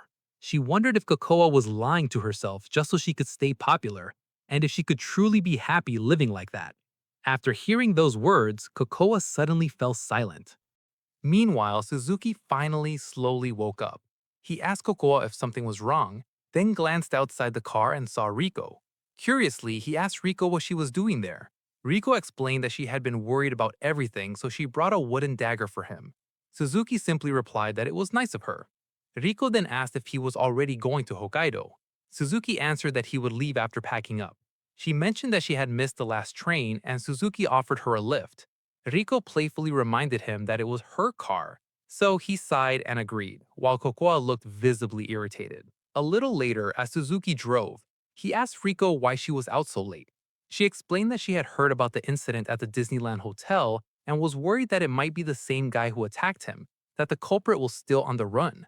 Before she could finish, Suzuki cut her off, telling her not to be overprotective. When Riko asked what he meant, Suzuki reassured her that he was fine and that he would return the car. He apologized for being blunt, but said he appreciated having some space. Riko was silent for a moment before replying that she could see he was fine. She added that she figured since he had a girlfriend now, but when Suzuki asked what she meant, she quickly told him to forget it. As Suzuki continued driving, Riko leaned down and noticed something under the seat. It was a Disneyland headband. Surprised, she asked if he had been to Disneyland. Suzuki was taken aback and asked what she meant, but before they could discuss further, a person riding a bicycle suddenly appeared in front of them. Suzuki slammed on the brakes, revealing Kokoa and Suzuki's belongings under the seat. Riko's eyes widened as she saw a knife with a small bloodstain on it. Panicking, she asked if it was a real knife. Suzuki, sweating nervously, reassured her that it was just a toy, while internally worrying if Riko suspected them. Unexpectedly, Riko laughed, saying the toy looked so real that it gave her the jitters. Riko then pulled out her phone and started searching online about the incident at the Disneyland hotel. She came across a CCTV photo of the prime suspect. Her eyes widened as she slowly looked at Suzuki, panicking and asking if he was being threatened. Suzuki coldly denied it, then asked why she was asking. Riko brushed it off, saying it was nothing. Riko then questioned the toy knife, asking what he needed it for. Suzuki explained it was basically for airsoft. Riko admitted she had no idea he was into airsoft, almost simultaneously messaging her father to tell him that Suzuki might be connected to the Disneyland incident. Suzuki responded, explaining that he liked FPS games and that his friends had wanted him to join. He also remembered that Riko used to play online shooting games too. Before Riko could send another message, Kokoa noticed her and asked what she was doing. Riko, surprised, quickly said it was nothing. Kokoa pressed further, asking if she was hiding something. Then Riko's phone buzzed. It was her dad calling. Kokoa calmly told Suzuki that Riko had contacted someone and had checked the news about the Disneyland hotel. Hearing this, Suzuki immediately slammed on the brakes and grabbed Riko's arm, asking if she had told anyone about what she saw. Panicking, Riko said she had only told her dad about the car, but Kokoa interrupted, accusing Riko of lying, adding that she had seen Riko type Disneyland. Riko tried to explain that she was just worried about Suzuki and wanted her father's advice to ensure he didn't get caught in the middle of something. Suzuki went silent, letting go of Riko's hand. Then, Suzuki slowly pulled something from his pocket and placed the knife beside Riko's neck. In a cold voice, he threatened Riko to swear she wouldn't try anything else, or he would have to kill her too. Confused and terrified, Riko asked Suzuki what Suzuki really meant and if he had killed someone. Suzuki simply looked at Kokoa and instructed her to gag Riko with a piece of cloth. Kokoa immediately agreed. Riko pleaded desperately, asking if he was kidding and insisting she had just been overthinking. She even mentioned it might be a candid camera and that Suzuki wouldn't actually do that. Suzuki, however, simply said sorry, as Kokoa covered Riko's mouth with a piece of cloth. Moments later, Suzuki stopped the car on a deserted highway in the mountains. He grabbed Riko and lifted her onto his shoulder, then began walking deeper. While being carried, Riko remembered the old Suzuki, his gentle smile, and the way he used to be kind and warm. A moment later, Suzuki placed Riko down on the ground. Still holding the knife, he removed the cloth gag from her mouth. As soon as it was off, Riko quickly spoke and told him to wait, that she could help him. Suzuki stared at her and asked how. Riko explained that he should start by turning himself into the police. She believed that if he did, it might reduce his sentence. She also said that her dad knew a lawyer who could defend him. But Suzuki quietly replied that it was no use. Riko immediately insisted that it wasn't true. She told him not to give up so quickly and said he didn't have to carry everything by himself. She asked if he had really acted alone, wondering if someone had forced him into it. If that was the case, she was sure that fact could be used to pardon him. But Suzuki answered that he did it on his own. As Riko listened, Suzuki continued, explaining that he did it for Kokoa's sake. While Riko was thinking about Kokoa, Suzuki told Riko to just leave him alone. If she promised to stay away from him, he said he would let her go. But Riko asked what he would do if she refused. Would he kill her? Suzuki replied that he didn't want to if he could avoid it. Riko gritted her teeth and told him to wait. She asked if he couldn't see how stupid all of this was. She insisted again that he had to go to the police because if he didn't, they would give him the death sentence. But Suzuki answered that he wasn't going to leave Kokoa alone. Riko fired back, telling him he had poor judgment of character, that Kokoa was an awful person. When Suzuki asked what she meant, Riko gritted her teeth as tears began to stream down her face. She shouted at him not to sacrifice his life for someone else. She reminded him that they were talking about his life. She said this was typical of him, that always he ended up like this because he kept doing whatever others told him to do, like a real fool. Suzuki fell silent. Riko asked if he was happy living like that, and how he could possibly be okay with it. But with cold eyes, Suzuki replied that it was fine. He admitted that life had always been too hard for him anyway. At that moment, Riko suddenly rushed forward and slammed her head into Suzuki's stomach.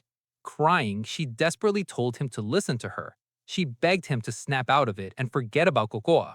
Suzuki asked why. Riko insisted that he had to do it, calling him a dummy. Suzuki covered his eyes with his hands. Riko pleaded with him again, asking him to listen to her. She told him they could go together and call the police together. She promised she wouldn't abandon him. Through tears, she swore that if he went to jail, she would visit him every single day. She would wait for his release and would never give up on him as long as she lived. She promised she would stay by his side until the day she died. Suzuki then asked her one question. Why? Why would she go that far for him? At that moment, Riko smiled through her tears and confessed that it was because she loved him. She begged him to trust her and asked him to start over with her. After hearing all of Riko's words, Suzuki covered his face with his hands as tears began to fall. Seeing him cry, Riko gently asked if they should go now. But Suzuki slowly raised his head. Then something crossed his mind. He remembered Kokoa. Suzuki asked Riko one last question. If he turned himself into the police, what would happen to Kokoa? Riko answered honestly. She didn't know. Maybe Kokoa would be treated as an accomplice. As Suzuki remembered how Kokoa had always been by his side, Riko tried to reassure him that he didn't need to worry. But suddenly, Suzuki's expression changed. He quietly replied that he didn't want to cause Kokoa any trouble. Confused, Riko asked what he meant. Suzuki looked at her and told her to just give up on him. Riko panicked and begged him to wait, saying he wasn't thinking clearly. Suzuki's tone suddenly changed. He admitted that he knew he was acting crazy. Then he reached towards Riko and quietly said he was sorry. He added that he loved Kokoa. Then he pushed Riko. She began rolling down the slope.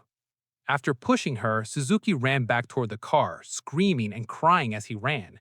As he ran, he kept telling himself that he didn't care anymore, that everything could go to hell, that even if it all became meaningless, he didn't care anymore. When Suzuki finally reached the car, sweating and breathing heavily, Kokoa was waiting there, calmly holding her phone. Suzuki called out her name. Then with a strange smile, he asked Kokoa if they should keep going. Moments later inside the car, Suzuki couldn't help but notice that Kokoa seemed completely occupied with her phone. The car was filled with silence, and Suzuki found the atmosphere awkward as he wondered what he should say. As Suzuki glanced at Kokoa's phone, he noticed she was watching a popular YouTuber named Yuki. Seeing that, Suzuki tried to start a conversation and asked Kokoa if she liked following YouTube. But before he could even finish his sentence, he noticed something unexpected. Kokoa was quietly crying. Seeing that, Suzuki became confused and immediately asked what was wrong. But Kokoa didn't respond and simply remained silent. At that moment, Suzuki apologized. He said that he guessed Kokoa must be feeling on edge because so much had happened lately. Suzuki then swore to her that he wouldn't cause her any more trouble, and that he would deal with everything himself. As Suzuki looked at Kokoa, he suddenly reached out and took her hand. Then he told her that he would make sure she would always be happy. After Suzuki said that, the atmosphere inside the car became completely silent for a moment. Then Kokoa replied, saying that what he said kind of sounded like a proposal. Embarrassed, Suzuki awkwardly agreed. He quickly apologized and explained that he didn't mean it to come out like that. But as Kokoa watched them, she suddenly asked Suzuki if he was really okay being with her. Suzuki's heart began beating loudly as he answered yes, saying that he would be glad if they could stay together. Kokoa stayed silent for a moment as she looked at Suzuki carefully. Then she finally answered, telling him that she would stick with him. Suzuki blushed and thanked her. Finally, Kokoa slowly closed her phone, she smiled at Suzuki, and simply said, "Let's go." Suzuki also agreed. But then before going, Kokoa asked Suzuki if she could grab her passport first. She explained that she had been thinking they might go overseas. She mentioned that she had seen a movie about people escaping to Vietnam, and added that Vietnamese food was supposed to be really good, especially something called pho. When Suzuki asked what pho was, Kokoa explained that it was a rice noodle dish and that she liked it. But as Suzuki listened to Kokoa talking, a memory suddenly flashed through his mind. He remembered Riko crying, desperately begging him to go with her. After remembering that moment, Suzuki simply replied to Kokoa and said that he guessed they could go to Vietnam. A moment later, they arrived outside Kokoa's house. Kokoa told Suzuki that she would just quickly go inside her house and grab what she needed. Suzuki immediately agreed. As Kokoa walked toward her house, she forced herself to smile while moving forward. But when Kokoa finally opened the door, she noticed something. There was a pair of shoes at the entrance, one belonging to a man and one belonging to a woman. The moment she saw them, an idea immediately struck her mind, almost as if she already knew what it meant. Kokoa clenched her fist and slowly walked toward her room. Then she carefully opened the door and slowly peeked inside. The moment she looked in, Kokoa's eyes widened. On her bed, she saw a man and a woman sleeping together, and the sight made Kokoa freeze in shock. After a brief moment, Kokoa slowly walked inside her room. On the table, she noticed a naughty letter. Upon seeing it, she immediately crumpled it tightly in her hand. Just then, the woman sleeping on the bed slowly woke up and noticed Kokoa standing there. Seeing her, she shook the man beside her and called out to him, calling him Yuki, saying someone was there and telling him to wake up. Yuki groaned and told her to be quiet, asking for 5 more minutes. But the moment Yuki looked up and saw Kokoa standing there, he was instantly shocked. Yuki immediately began to panic and quickly tried to explain to Kokoa, insisting that it wasn't what it looked like. He claimed that Masamune was threatening Marina, the girl beside him, and that she had nowhere else to go, so he thought they could hide out at Kokoa's place. Yuki then started apologizing for coming to her house without asking, repeatedly saying he truly meant it. But Kokoa coldly told him to shut up. Yuki kept insisting, saying he was apologizing because he had no choice. He explained that Masamune was losing it and threatening Marina. He reminded Kokoa that she knew what Masamune was like when he got angry, and he also said that he heard that Masamune was after him too. But Kokoa ignored him completely and simply started using her phone. Without saying another word, Kokoa stepped out of the room while Yuki called out to her, telling her not to ignore him. Outside the room, Kokoa finally broke down and started crying. Yuki followed her and hugged her from behind, saying he had already apologized. And as he spoke, he began touching her and suggested that they could go on a date once everything settled. He even mentioned going to the sea, saying that he would love to see Kokoa in a swimsuit. While graping her, Yuki even commented that her body was amazing, adding that Marina's whole body was plastic. He then said Kokoa really was the best. At that moment, Kokoa suddenly pushed Yuki away and rushed back into the room. She immediately grabbed Yuki's phone and started dialing Masamune. Confused, Yuki asked her what she was doing. The call connected and Masamune answered, asking if it was Yuki. He warned that Yuki had better not push his luck. But Kokoa calmly replied, telling Masamune to make a note because she was about to tell him exactly where Yuki was. Then she began giving Masamune the exact address. Upon hearing it, Masamune replied angrily, telling Yuki to wait for him. He said Yuki was insane if he thought he could steal his girl and live. Kokoa then added that Marina, his girl, was there too.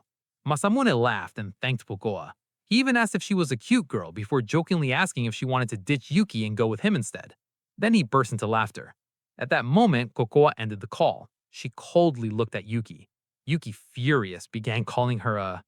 After that, Kokoa slammed the door and ran outside. As she ran, tears streamed down her face as the pain of betrayal overwhelmed her. Meanwhile, inside the car, Suzuki was quietly waiting for Kokoa. As he sat there, memories of the people he had killed started running through his mind. Suzuki told himself that he had already killed 3 people and that there's no going back now. But to him, it didn't matter anymore. He told himself that normal life had always been miserable anyway. At least now he had Kokoa beside him. But then, Riko's words echoed in his mind, telling him not to sacrifice himself for someone else. Suzuki quickly told himself to shut up, forcing the thought away. He tried to convince himself that he had made the right choice. He had already made his mind. He would protect Kokoa. He would become her hero. Just then, Kokoa suddenly appeared in front of the car, crying. Confused, Suzuki asked what happened. With a trembling voice, Kokoa told Suzuki to start the car and get going. She wanted to leave. But behind her, Yuki followed and shouted at Kokoa. He yelled at Kokoa to stop messing with him and asked if she had any idea how much trouble she had caused him. He told her she'd better fix it. Then Yuki noticed Suzuki and immediately realized Kokoa was with another man. He casually asked Kokoa how she could blame him when she was also seeing another man. Yuki began insulting Kokoa, calling her a hypocrite and saying she was crazy. He even told her she should go see a doctor. Meanwhile, Suzuki simply watched as Kokoa stood there crying. Yuki, clearly irritated, began to complain that he didn't have time for this. Masamune was on his way, and according to Yuki, all of this was Kokoa's fault. Finally, Suzuki called out to Yuki, asking him what his problem was and who he thought he was to talk to Kokoa like that. But Yuki smugly replied that he could say whatever he wanted. Then he looked at Suzuki and declared that he was Kokoa's boyfriend. Upon hearing that, Suzuki was surprised. When he was about to ask Yuki what he meant by boyfriend, Yuki cut him off and clearly told Suzuki that he was Kokoa's boyfriend. Then Yuki asked Suzuki who he was and whether he was Kokoa's partner in cheating. With a sigh, Yuki told Kokoa that she wasn't a saint either. As Suzuki listened, he began breathing heavily. His heart started pounding loudly in his chest. Looking at Kokoa as she cried, Suzuki suddenly realized that it made sense. After all, Kokoa was cute. There was no way she didn't have a boyfriend. And Yuki looked better than him. He was also famous, and he seemed like a good match for Kokoa. That's when Suzuki realized the reason why Kokoa was always checking her phone so much. Thinking about it now, Suzuki realized that he had only been supposed to act as Kokoa's boyfriend. But he gotten excited for nothing. He had completely ignored the possibility that she might already have a real boyfriend. As Suzuki continued breathing heavily, a drop of blood slowly dripped from his nose. At the same time, he remembered Kokoa's bright and cheerful smile. But while Suzuki was lost in his thoughts, Yuki spoke again, asking if they were just going to ignore him. Then Yuki looked at Kokoa and said that everything was over now because of her. He complained that Kokoa had always been a crybaby, saying that she always looked bored whenever they were together, and that the atmosphere between them had always felt awkward. Finally, Yuki told Kokoa not to get full of herself just because she was somewhat cute. As Suzuki listened to Yuki with cold eyes, Kokoa suddenly rushed to Suzuki's side. Crying, she told Suzuki that they should leave already, adding that she didn't want to see Yuki anymore and that she could care less about him. Upon hearing that and seeing them together, Yuki told him to stop cuddling in front of him because it was gross. Then he added that he didn't give a damn whether Kokoa was a model or a star. He said he was a celebrity too, adding that connections with Masamune didn't matter. But the moment he mentioned Masamune's name, Yuki suddenly remembered that Masamune was coming after him. He immediately began to panic, asking himself what he should do now.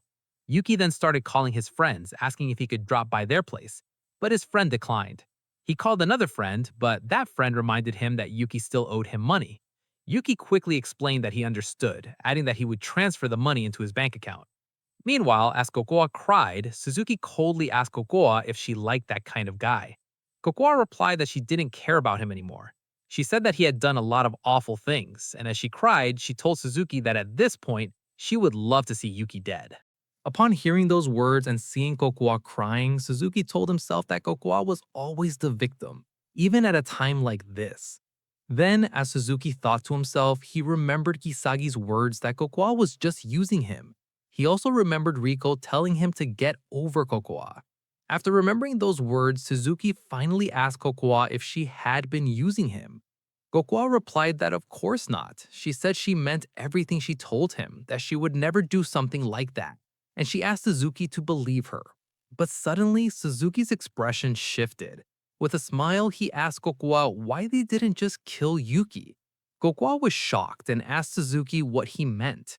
Still smiling, Suzuki replied that he could cherish her, unlike Yuki. Then, as Suzuki approached Kokoa, he reminded her that he had promised to protect her. As Suzuki gently held Kokoa's face, he told her that he wouldn't change and asked her to believe in him. At that moment, as Kokoa cried, she answered Suzuki and said yes. From that point on, Suzuki told himself that in that case, he just needed to erase anyone who stood in his way. Meanwhile, Yuki had just finished the call and started heading back to Kokoa's house. At that moment, Suzuki was still holding the knife, silently watching Yuki leave. He then looked at Kokoa and calmly told her that he was going, but Kokoa didn't respond at all. She looked completely lost in her own thoughts. However, when she finally came back to her senses, she suddenly saw Suzuki running toward Yuki, worry instantly spreading across her face. When Yuki finally stepped inside the house, he immediately called Marina, telling her to contact a friend because he needed a place to hide. But when he reached the room, Marina wasn't there.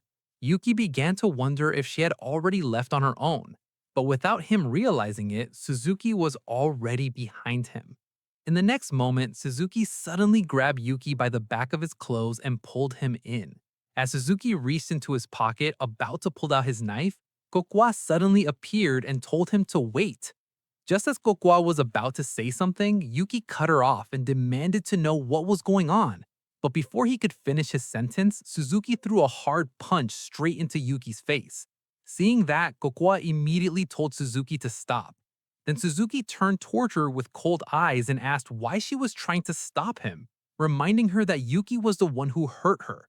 Kokoa replied, saying it wasn't worth killing someone over. The moment Yuki heard the word kill, he was completely shocked. He quickly told them to calm down, saying they couldn't possibly be serious. Then Yuki started threatening them, raising his phone and saying that if they came any closer, he would call the police. But at that moment, Suzuki immediately grabbed Yuki by the neck and began strangling him. As Yuki struggled to breathe, he desperately told Suzuki to wait and listen to him. Yuki insisted that he wasn't the bad guy.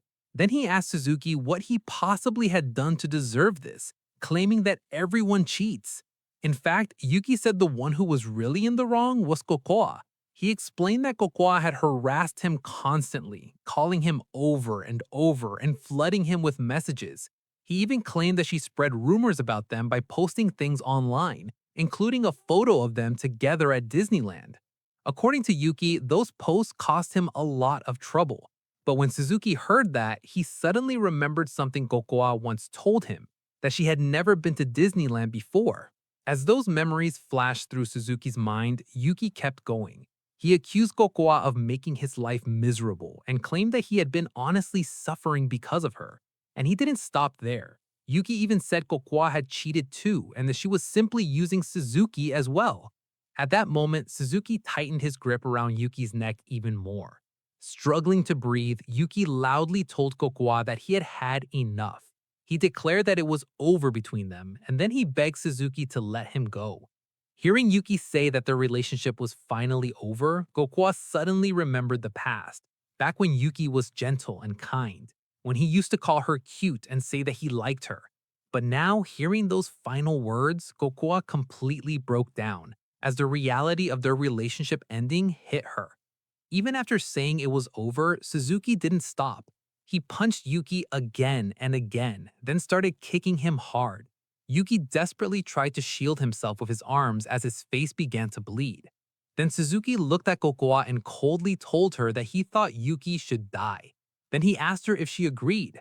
But Kokoa quickly tried to stop him again and told him to wait. Suzuki stared at her and asked what she wanted. Kokoa didn't respond. She just stood there in silence. Then Suzuki spoke again, reminding her that earlier she had said she wanted Yuki dead, but now she's trying to stop him. Then he asked her directly if she was still in love with that scumbag. But Kokoa didn't answer. She just continued crying, her body trembling. Seeing that, Suzuki loudly told her that he had no idea what her tears meant. Then he yelled at her, demanding that she make it clear. Should he kill Yuki or let him live? But when Kokoa was about to say something, the words simply wouldn't come out. She stood there, frozen. Suzuki, meanwhile, just gritted his teeth as he tightened his grip on the knife in his hand. Without saying another word, he suddenly moved toward Yuki, ready to attack him. The moment Kokoa saw that, she immediately stepped in front of Yuki, shielding him from Suzuki's knife. Suzuki froze for a moment as he watched Kokoa cry while tightly embracing Yuki in her arms. Confused and hurt, Suzuki asked Kokoa why she still cared about him. He reminded her that Yuki had been verbally abusive to her and even admitted to cheating on her, but Kokoa didn't respond. Suzuki then let out a faint laugh. Looking straight at Kokoa, he asked her why does she love Yuki this much? Then why did she approach him in the first place? He reminded her that she was the one who said she had had enough of Yuki. Then he asked her what everything she had shown him until now meant. Suzuki asked her if she was just playing with him. He accused her of acting like she had feelings for him and said that's the reason he did all those things for her, even going as far as killing 3 people. But even after hearing that, Kokoa remained silent. Suzuki gritted his teeth again and loudly told her that he was obviously the better choice. He said she'd be better off leaving Yuki and being with him instead, because unlike Yuki, he truly loved her. But Kokoa simply lowered her head and quietly told Suzuki that she was sorry. The moment Suzuki heard those words, he completely broke down. Tears began streaming down his face. As he cried, Suzuki muttered to himself that it was obvious all along that Kokoa's feelings were never meant for him. Slowly wiping his tears, he said he couldn't help feeling like his heart was being torn apart, just like the first person he killed. Letting out a long sigh, Suzuki admitted to himself that he was tired, truly tired. He said he had had enough. To him, this world was nothing but pain and misery. Nothing ever went his way, and when he was still a child, nobody ever noticed him. Then Suzuki wondered if he had died back then, would he have finally found peace? As he looked at Kokoa still holding Yuki, Suzuki realized that the only reason he was still here today was because Kokoa had once been there for him. While Suzuki stood there sobbing and wiping away his tears, Yuki slowly opened his eyes and began to speak. Suzuki heard him. The moment Suzuki noticed, he looked down at Yuki as Yuki muttered that this situation really sucked. Then Yuki started complaining, asking why he was the one getting beaten up over Kokoa when he hadn't done anything. He even said that if Suzuki was going to kill someone, he should just kill Kokoa instead. Then Yuki whined that everything hurt and complained about why it was always him who ended up suffering, adding that he was always unlucky. Hearing that, Suzuki looked at him seriously and asked what he had just said. Then Yuki simply repeated that it hurt and that he couldn't take it anymore. Suzuki then asked what he meant by saying he was always unlucky. With a sigh, Suzuki asked if Yuki was actually serious. He pointed out that Yuki lived a carefree life. He had good looks and even had a cute girl like Kokoa. But despite all that, he cheated on her, and now he has the nerve to say he was unlucky? Suddenly, Suzuki started laughing harder and harder. He said that now he finally understood. Then, without warning, Suzuki suddenly drove the knife straight into Yuki's chest. As Suzuki stabbed him, tears continued streaming down his face. He yelled at Yuki, saying that those words were supposed to be his line. Suzuki kept stabbing him again and again, repeatedly calling him a piece of trash. When Kokoa tried to stop him, Suzuki shoved her away and continued. Crying and screaming at the same time, Suzuki shouted that compared to him, Yuki had everything. And as he continued stabbing him, he screamed at the top of his lungs while tears poured down his face. Moments later, when everything finally calmed down, Kokoa couldn't help but stare at Yuki's lifeless body.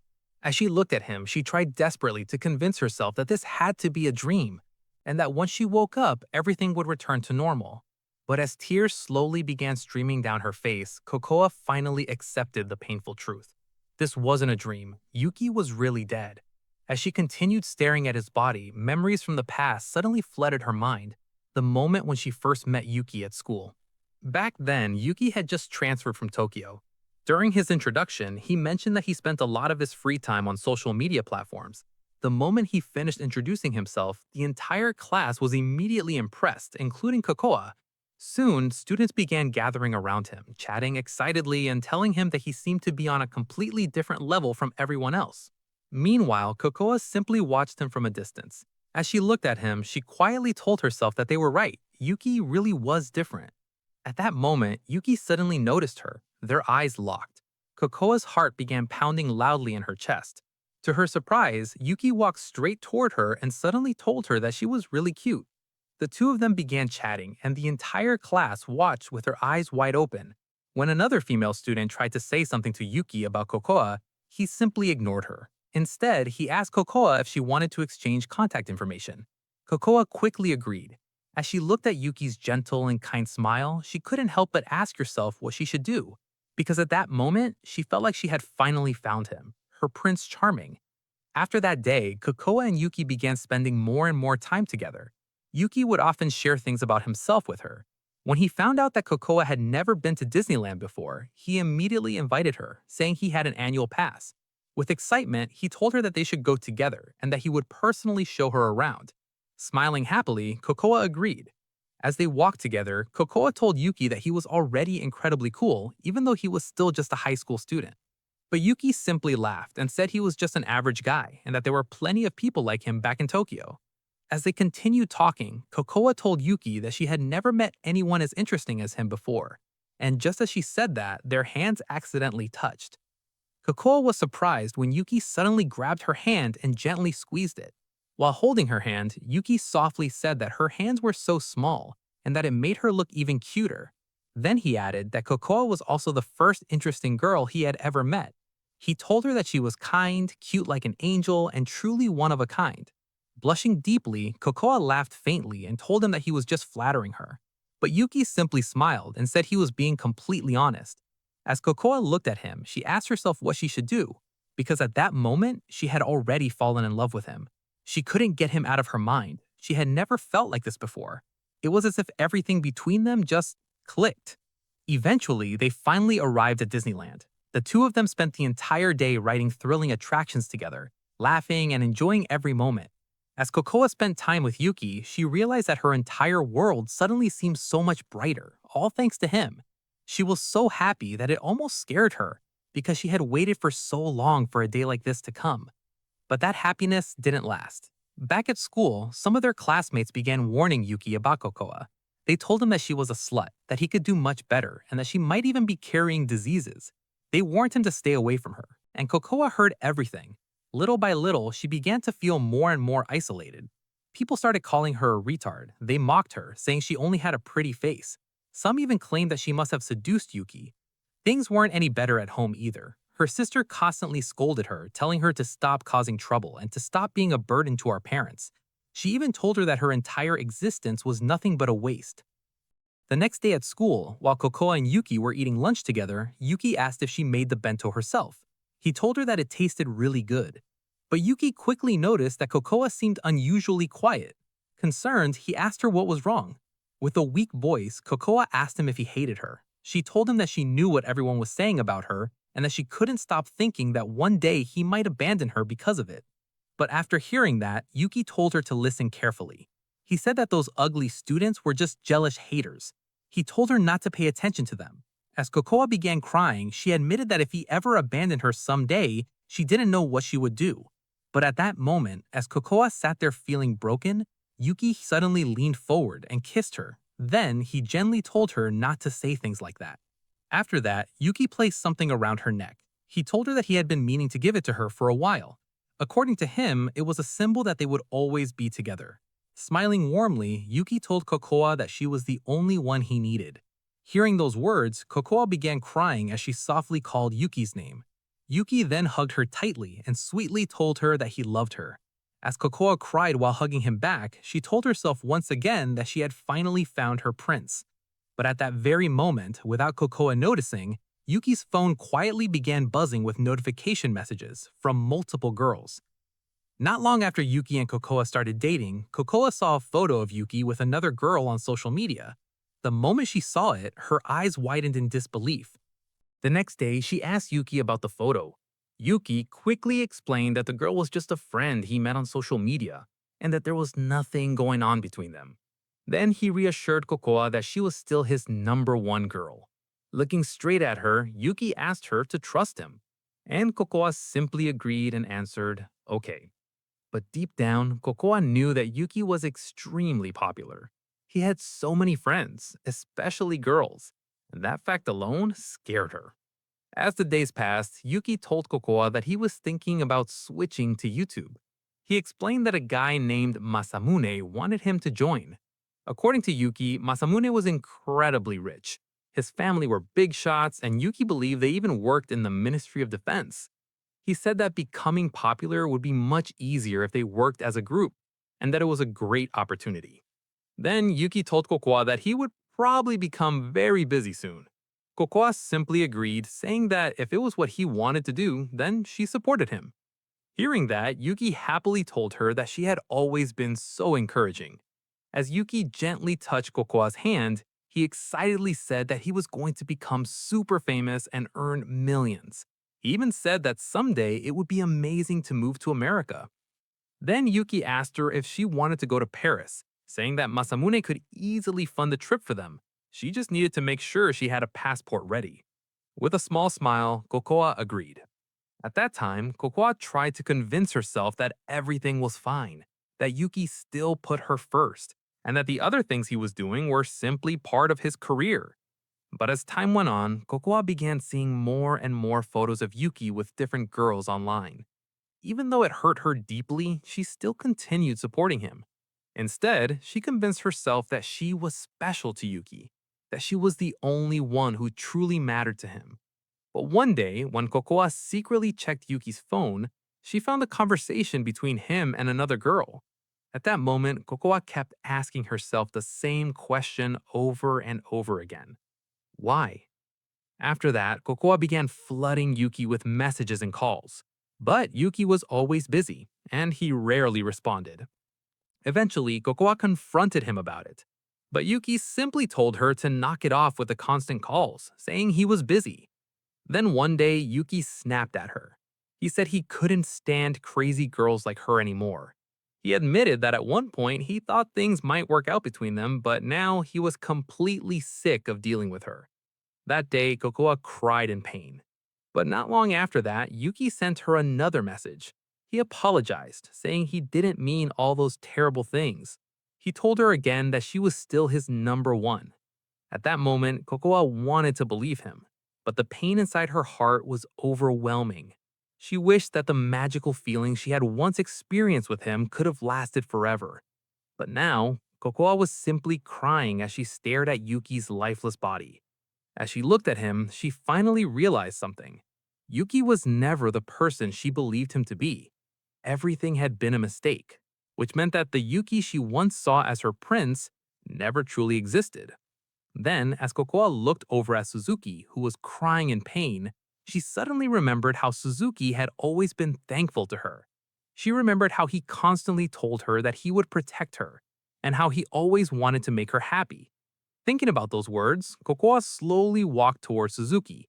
Calling his name, she asked him to save her.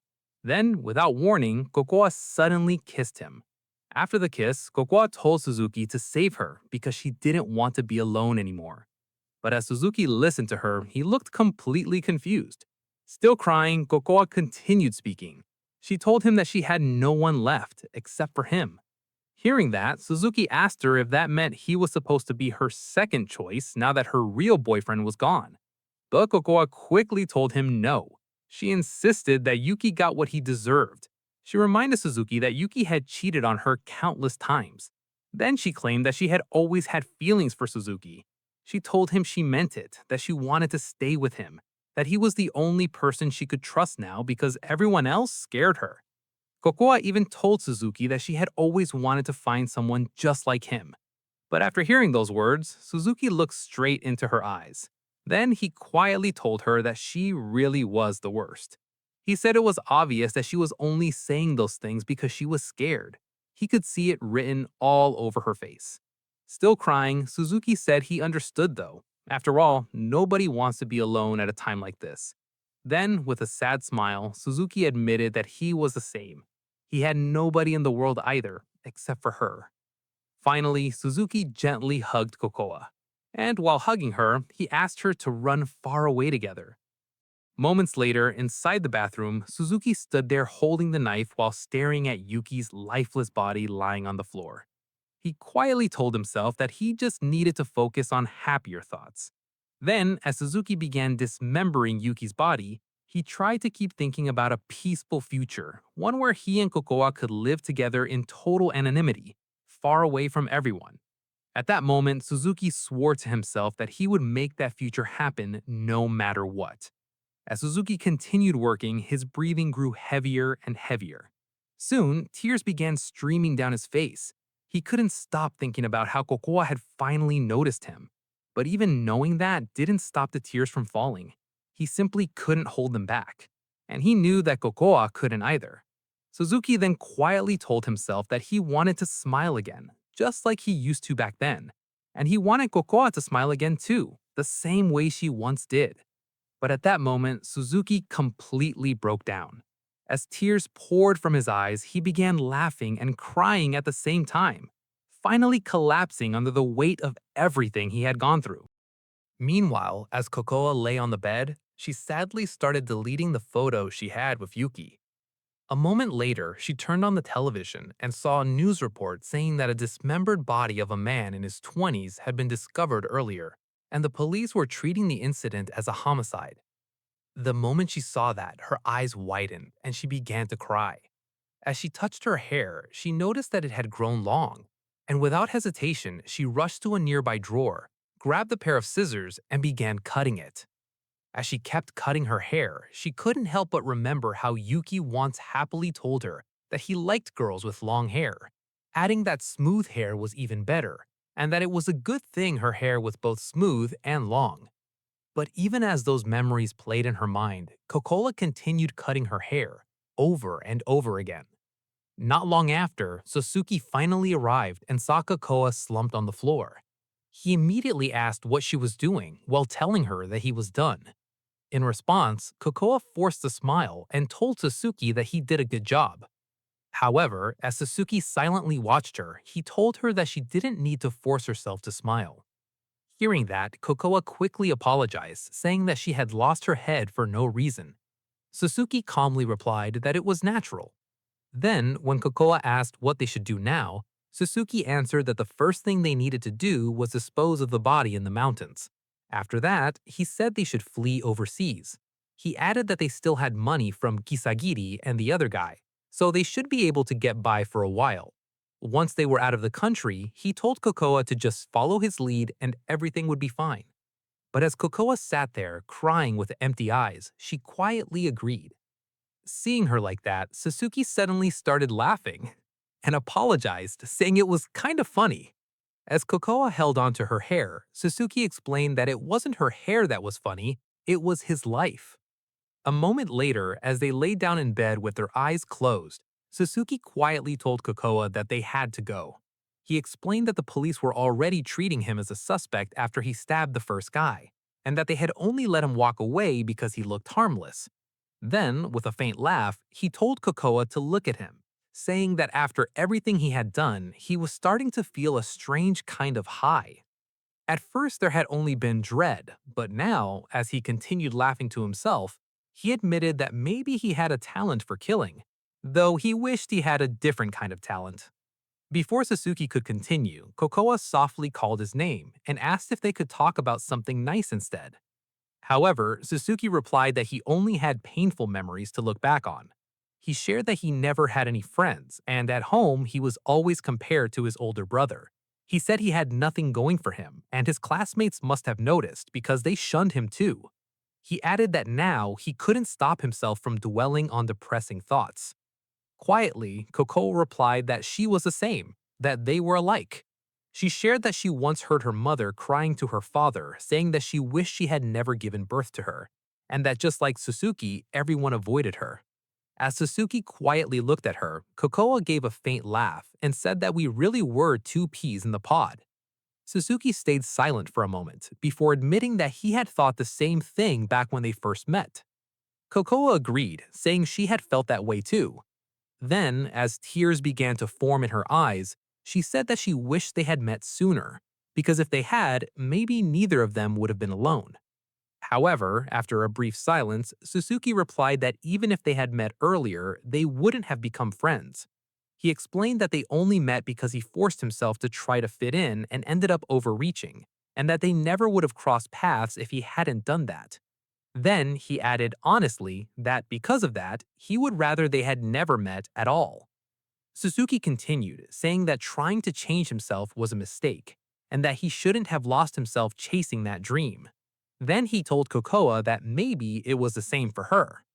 At that moment, as tears quietly streamed down Kokoa's face, she apologized. But Suzuki told her that she didn't need to apologize, and gently told her to stop crying. Meanwhile, as Masamune watched the news on the television about the dismembered body found in the mountains, he immediately picked up his phone and called one of the men working under him. As soon as the man answered, Masamune bluntly said that it was already on the news.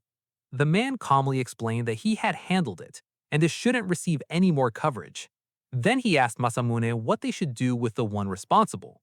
Without hesitation, Masamune replied that they should kill him, obviously. He added that this had really pissed him off and that he couldn't wait to get rid of Yuki and the other new guy, Suzuki. However, the man hesitated and asked if it was really okay to kill Yuki, pointing out that Yuki had started a YouTube channel with him. But Masamune immediately shut that down, saying of course it was fine. Anyone who crossed him deserved to die. He went on to call Yuki a thief, a pathological liar, and a pathetic scumbag, saying he was nothing but a burden to everyone. When the man asked why he even worked with Yuki in the first place, Masamune explained that it was because Yuki brought in girls, which added appeal and made them money. The man agreed, saying Yuki was handsome and that dumb girls followed him like strays. But Masamune quickly cut him off, telling him to stop talking and just get on with it. Before ending the call, he reminded him not to forget about Kisagiri stuff. Meanwhile, as Kokoa continued crying, she apologized to Suzuki, saying she couldn't stop. But Suzuki gently told her that it was okay. Then, remembering what Suzuki had said earlier, that he would rather they had never met, Kokoa softly called his name and quietly asked if he would still stay by his side forever, even if he didn't like her. As Suzuki looked at her, he reminded her that he had already told her in the car that he would make her happy. Then, somewhat unexpectedly, he asked if she liked to sea. When Kokoa answered, Suzuki said that he had been thinking about living by the sea. If he had the choice, he said he would rather live somewhere beautiful, maybe even get a dog. Hearing that, Kokoa quietly told him that he was kind, and that he hadn't changed at all, even after everything she had done. Then, as she gently called his name, she leaned in, kissed him, and told him that if there was anything she could do for him, he should just say it, because she would do anything. But as Suzuki looked into her tearful eyes, he couldn't help but remember her bright smile from before, and that memory sent a sharp pain through his chest. After a moment, Suzuki finally replied, telling her that it was okay, that she didn't need to do anything. All she had to do was stay with him. When Kokoa asked if he was sure, Suzuki answered yes.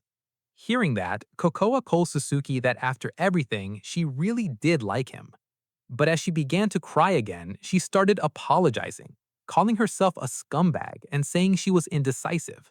She added that she never meant to cause him trouble, and she begged him not to hate her. Seeing her like that somehow made Suzuki's chest ache. For a moment, he wondered if the old version of himself would have felt jealous, but at the same time, he knew that his old self would never have wanted him to become who he was now. Then, as Suzuki gritted his teeth, he forced himself to smile at Kokoa and asked if we should get going. Before leaving, he suggested that they clean up before morning. He explained that they couldn't hide the first man he killed, or Kisagiri, but they could still do something about Yuki. Then, looking at Kokoa, he told her that after that, they would take a break, and all they had to do was run away together. Kokoa agreed. As Suzuki gently patted her head, Kokoa said she would go change her clothes, and Suzuki agreed. But as he sat alone on the bed, he forced himself not to think about anything. He kept telling himself that he wouldn't think, that instead he would just be happy with Kokoa. Not long after, Kokoa finished changing and Suzuki couldn't help but feel surprised by how she looked. He simply told her that they should go. But before Kokoa could say anything, the two of them suddenly heard a sharp click, followed by the slow creak of the door opening. The moment they heard it, Suzuki immediately rushed to Kokoa, and without wasting a second, they both hid inside the closet. The one who entered the room was the man working under Masamune. As he stepped inside, Suzuki and Kokoa stayed completely still, nervously holding their breath while the man walked further in. Soon, the man headed into the bathroom where he noticed multiple garbage bags.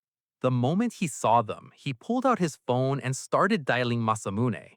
Meanwhile, hidden inside the closet, Suzuki wondered who the man was and whether he had already seen what was inside those bags. Over the phone, the man informed Masamune that Yuki had been cut up into meat sacks.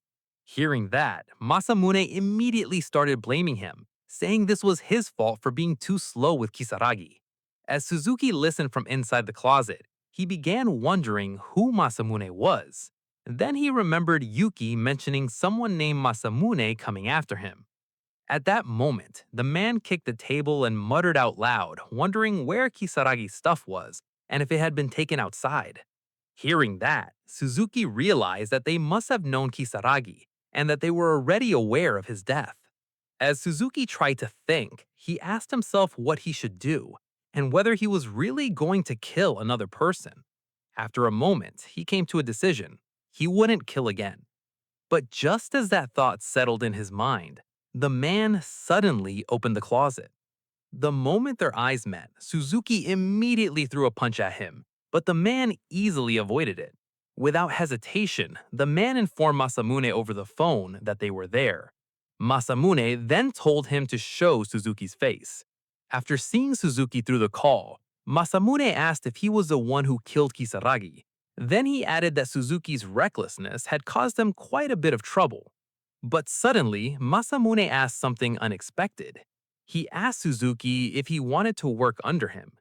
Confused, Suzuki asked what he meant.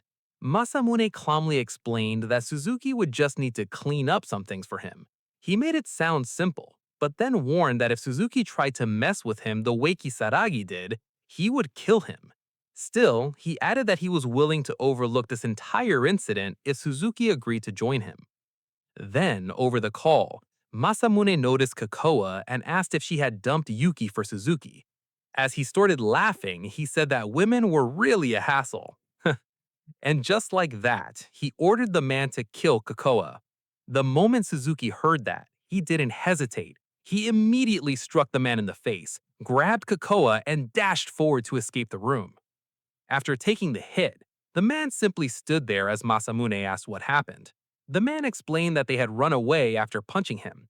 But instead of getting angry, Masamune just laughed, saying it was hilarious. The man then asked if Masamune had expected this. Masamune replied that it was fun messing with people like Suzuki. He explained that guys like him usually had low self-esteem, that they were lonely, and because of that, they refused to grow up. Then he casually told the man to take it easy, saying they were just killing time. Meanwhile, as Suzuki and Kakoa kept running, Suzuki couldn't stop thinking about who that man was. He kept asking himself who Masamune really was. Was he a yakuza or maybe even a cop?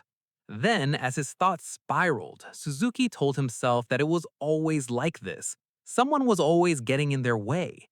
Enough already, he muttered to himself. But even so, he forced himself not to give up. He told himself that if they could just get away, then maybe, just maybe, their future could still have a happy ending. A moment later, inside the car, the atmosphere turned completely silent. Suzuki glanced at Kokoa and softly called her name, but Kokoa finally broke down. Through her tears, she asked if it would be better if she were dead. Hearing that, Suzuki froze, staring at her in shock. Then he asked what made her say something like that. As she cried, Coco explained that she was a burden. She asked him if he didn't hate having her around and if he wasn't already fed up with her, about Yuki and everything else that had happened because of her. She went on to say that even the man from earlier had come because of her. When Suzuki asked what she meant, Coco admitted that she was the one who called Masamune. As she kept apologizing, she explained that Yuki had been sleeping with Masamune's girlfriend, and that she never thought things would turn out like this. Then she kept apologizing, over and over again.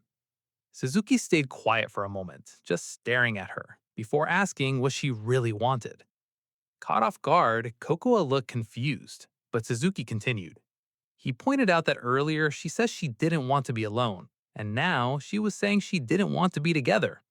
Then, more seriously, he asked her again, what does she really want? Kokoa cried silently before finally answering. She said she wanted to die. She explained that she just wanted to get away, that she wanted to rest, that she couldn't take it anymore. Nothing ever went her way, and all there was in her life was pain.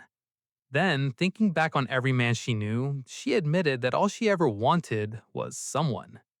Hearing that, Suzuki spoke in a serious tone and calmly suggested that they die together. He went on to say that he didn't mind dying. Kokoa was stunned by his words, but Suzuki continued, suggesting they could just find a cliff and drive off. He even asked if she had seen that movie about those women at the end of the road, saying their situation was pretty much the same. Then, with a faint laugh, he started the engine and began to move. But before he could go through with it, Kokoa quickly told him to wait, asking if he was serious. Suzuki simply smiled and said they could find peace by dying together. Then he pressed the accelerator and started driving faster. Panicking, Kokoa shouted no, saying she didn't want to die as she began screaming for help. Hearing that, Suzuki gritted his teeth and suddenly yelled back, saying that he should be the one screaming for help. As Kokoa fell silent, Suzuki continued, saying that his life was already over. He told her that she was the only thing he had left, but now even that hope was gone. Kokoa quietly watched him. Then, in a low voice, Suzuki asked her if she still loved Yuki. As Kokoa listened, Suzuki went on, saying that Yuki was an awful scumbag who deserved to die. And yet, she still defended him, still cried over him. Suzuki even added that it seemed like she suffered when she was with him.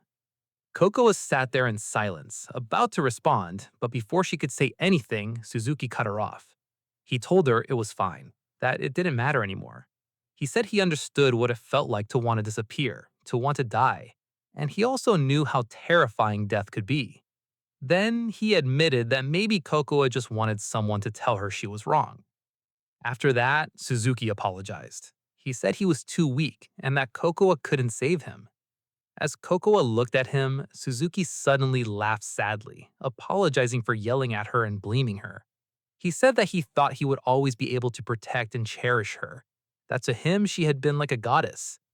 As he cried, Kokoa quietly wondered what he meant by that. Suzuki explained that she stayed by the side of a murderer like him, that she stopped him when he tried to kill himself, and that she had always been kind to him. Even now, she was still by his side. But before he could continue, Kokoa softly interrupted him. She told him she wasn't anything like that. Coco admitted that she only pretended to be a good girl because she wanted to be loved, and that what she was seeing now was the real her. She said it was obvious that she wasn't a goddess. As Suzuki looked at her, he thought to himself that she had been his goddess, the one who tolerated him, helped him, and gave him a reason to keep going. He had sworn to protect her because he wanted her to stay by his side. But now, it turned out she was just ordinary, just like him. That's when Suzuki realized something. He'd been lost in a fantasy. Girls like the ones in games and anime didn't exist. It had all been a dream, one he'd foolishly projected onto her. He stayed silent for a moment, then quietly said that he understood now. Looking at Kokoa, he told her that maybe he never really loved her. Kokoa was shocked as she listened. Suzuki went on to explain that he'd only run away from reality, chasing a fantasy version of her. A cute, kind, idealized version who would say everything he wanted to hear. As they stared at each other with tearful eyes, Suzuki asked if something like that could really be called love. Kokoa answered that she thought he liked her, that she hoped he would never change, that he would love her no matter what. Then she admitted that maybe he was right. Maybe it wasn't real. Suzuki quietly replied that it was the same for both of them. He added that it felt like they had a lot in common, and with a faint laugh, he said of course things were never going to work out. Then, with empty eyes, Suzuki suggested that they should just end it. End everything. As he started typing on his phone, he told Kokoa that his passbook and the money from the first man he killed were in the bag on the rear seat, along with Kisargi's clothes and some other things. He said he had already sent her his pin over line. Then he told her to take it and go. Kokoa was stunned. She asked him why. Suzuki simply replied that she would be better off without him. With a trembling voice, Kokoa asked what she was supposed to do. She leaned closer, insisting that she didn't want to be alone, that she couldn't do anything by herself. But Suzuki suddenly shouted that she could. He told her to find a new man. He said she had money now, so she should find someone who wouldn't cheat on her, someone who wouldn't hurt her, someone who would truly love her. Then, more quietly, he told her to build a new life with someone else. Kokoa started crying again, saying that there wasn't anyone like that. But Suzuki insisted that there was, somewhere. Kokoa shook her head and told him that he was the one she wanted to fall in love with. She asked if that wasn't enough. She said that they had finally opened up to each other and asked if that wasn't the first step towards getting closer. When Suzuki didn't respond, Kokoa softly asked if he couldn't love someone like her. Suzuki quietly answered that he couldn't. He explained that he had deluded himself about her, that he'd run away from a terrifying reality, and that he would probably do it again. He admitted that he'd never really looked at the real Kokoa, that everything had been fake. Then, looking straight at her, he said that being loved by someone like him would never make her happy. As Kokoa sat there in silence, listening, Suzuki apologized once more. At that moment, he reached for the paper bag on the rear seat and handed it to her. Then, he opened the car door for her. Kokoa looked at him and said no.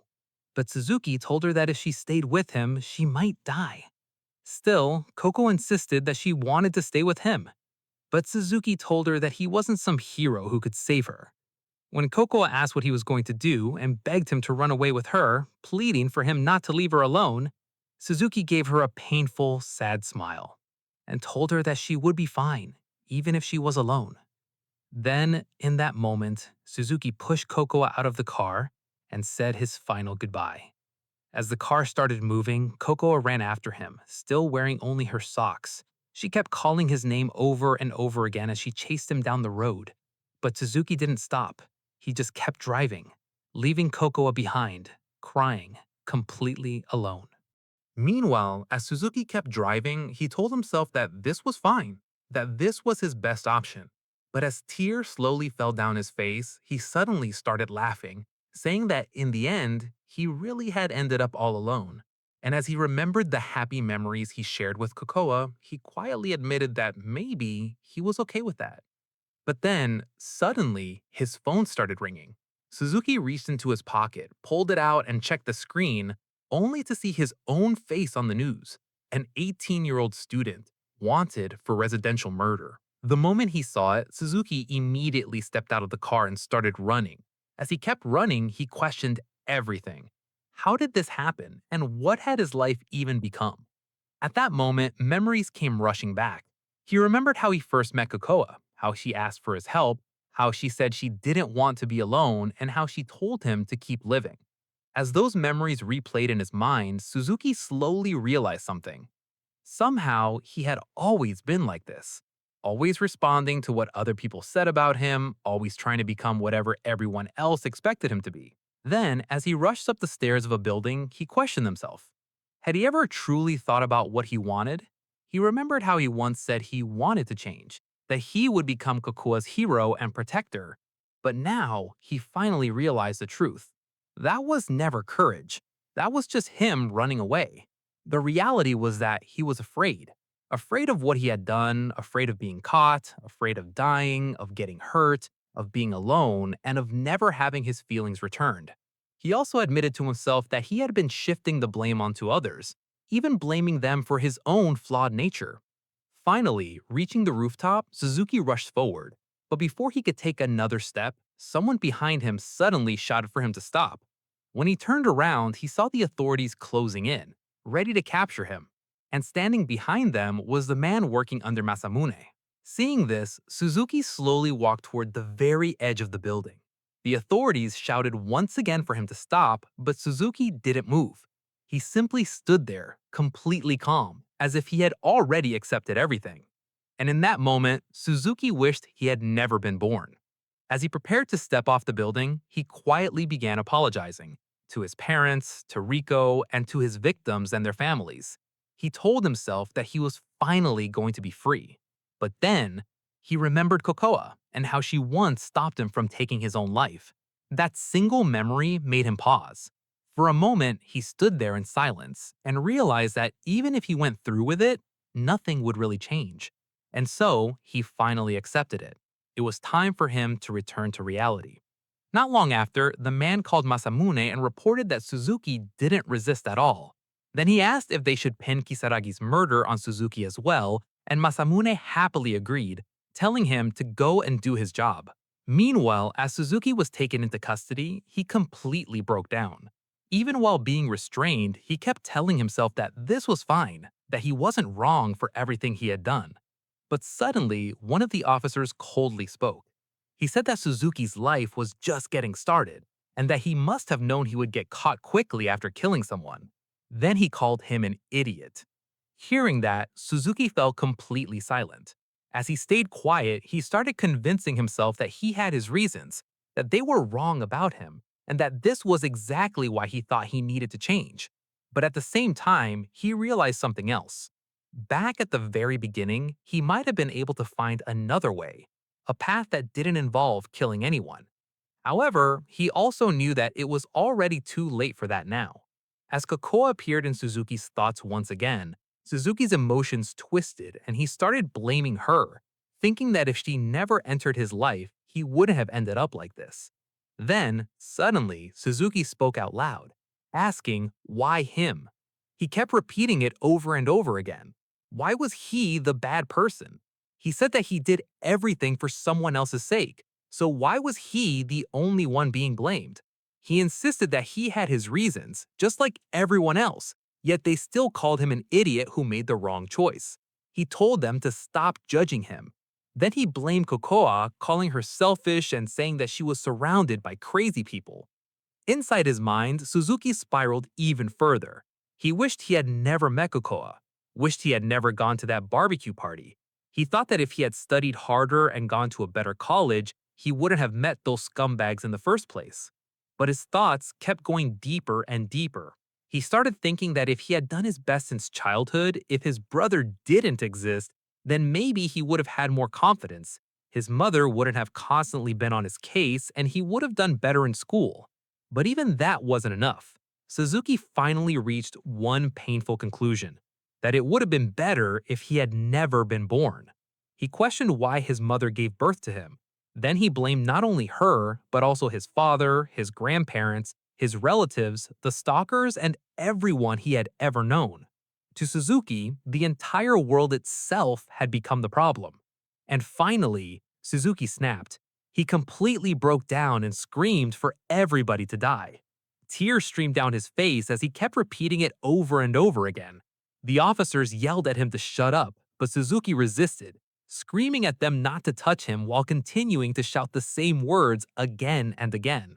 As he screamed in pain, completely falling apart, he demanded to know why it had to be him, why everyone else shouldn't just die with him.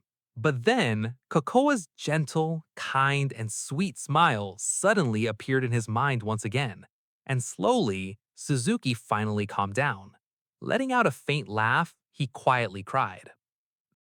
Days later, a group of friends talked about the shocking news surrounding the serial killer who butchered his victims. As Suzuki's photo appeared on the screen, one of the girls said she still couldn't believe that someone his age was capable of doing something so horrifying. Then one of them turned toward Mai and mentioned that Suzuki went to her college, asking if she was alright. Mai simply answered quietly, saying that she was fine. Meanwhile, at the hospital, Arata spoke with his friends and claimed that he had always known Suzuki was dangerous. He said that sometimes Suzuki had a look in his eyes that practically screamed psychopath. Arata continued, saying that it's crazy to think that someone like that managed to pass himself off as an ordinary guy, and that he ended up becoming their friend. Meanwhile, Masamune complained that everything ended in such an anticlimactic way, saying that he wanted to see Suzuki struggle a little more. The man working under him explained that Suzuki apparently started resisting inside the police car, but added that this outcome was for the best since Suzuki had taken the blame for all the cases. Hearing that, Masamune laughed and said that he found it amusing how everyone he wanted dead ended up getting killed on their own. The man replied that it was probably because of Kokoa's involvement, saying that they all ended up falling for her. Meanwhile, Riko visited Suzuki in prison, but Suzuki treated her harshly. He told her to shut up while calling her a bitch, and hearing those words made Riko completely break down in tears. At the same time, Mai and her friends continued talking about everything that had happened. One of them admitted that she used to be a fan of Yuki, but another girl responded in surprise, mentioning the rumors about him being a playboy. Then one of Mai's friends brought up Kokoa, asking if she was Mai's friend too, while another looked surprised and questioned what kind of people they actually were. Mai explained that Kokoa was a quiet girl. She added that they went to the same high school, which is why they sometimes hung out like normal friends.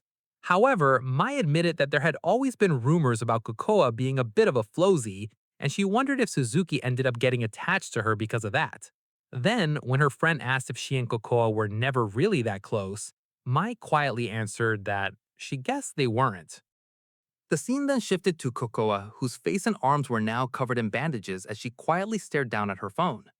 At that moment, she wondered when it all started, when the pain in her chest became something that never truly left her, a feeling so heavy and suffocating that she could barely endure it anymore. Slowly, her thoughts drifted back to the past. Kokoa remembered how her mother constantly praised her older sister Aimi for being talented at everything. Aimi was good at piano, studying, and ballet, while Kokoa was different. She wasn't as talented as her sister, and she wasn't good at playing piano either. Aimi even told Kokoa that it was pointless for her to try because she was too dumb to play piano. Then, one day, while Kokoa was walking together with her friend Emi, the two happily talked about manga. Emi told Kokoa that she would lend her one of the manga she liked, and Kokoa happily agreed. But suddenly, another group of female students approached Emi and asked if they could talk to her for a moment, leaving Kokoa behind. Still, Kokoa quietly followed after them and accidentally overheard their conversation. The girls warned Emi to stop hanging out with Kokoa, calling her a stalker. They explained that Kokoa kept calling Yui every single day, even when Yui had cram school, and that Yui only managed to get away by pretending to go to the bathroom. Hearing that, Emi admitted that even she sometimes got bad vibes from Kokoa, while another girl agreed and called her a total creep. Back at home, things weren't any better. Kokoa was constantly scolded for getting the wrong answers or using the wrong formulas on her math assignments. At school, she often found herself alone while her classmates whispered behind her back, mocking her for forgetting her homework again, and pointing out how she always wore the same clothes. Then, whenever she returned home, her mother coldly called her a problem child, leaving Kokoa crying as she repeatedly apologized. One night, after waking up from sleep, Kokoa walked into the hallway and overheard her parents arguing with each other. Her mother yelled at her father for wasting money on useless things, saying that it was already difficult balancing childcare with her part time job. Then she cruelly added that she had said it before, they could only afford to manage with one child. According to her, things would have been easier if it had only been Ayimi. She bitterly admitted that she never even wanted to give birth to Kokoa. Her mother continued, saying that she had already reached her limit and that everything was exhausting.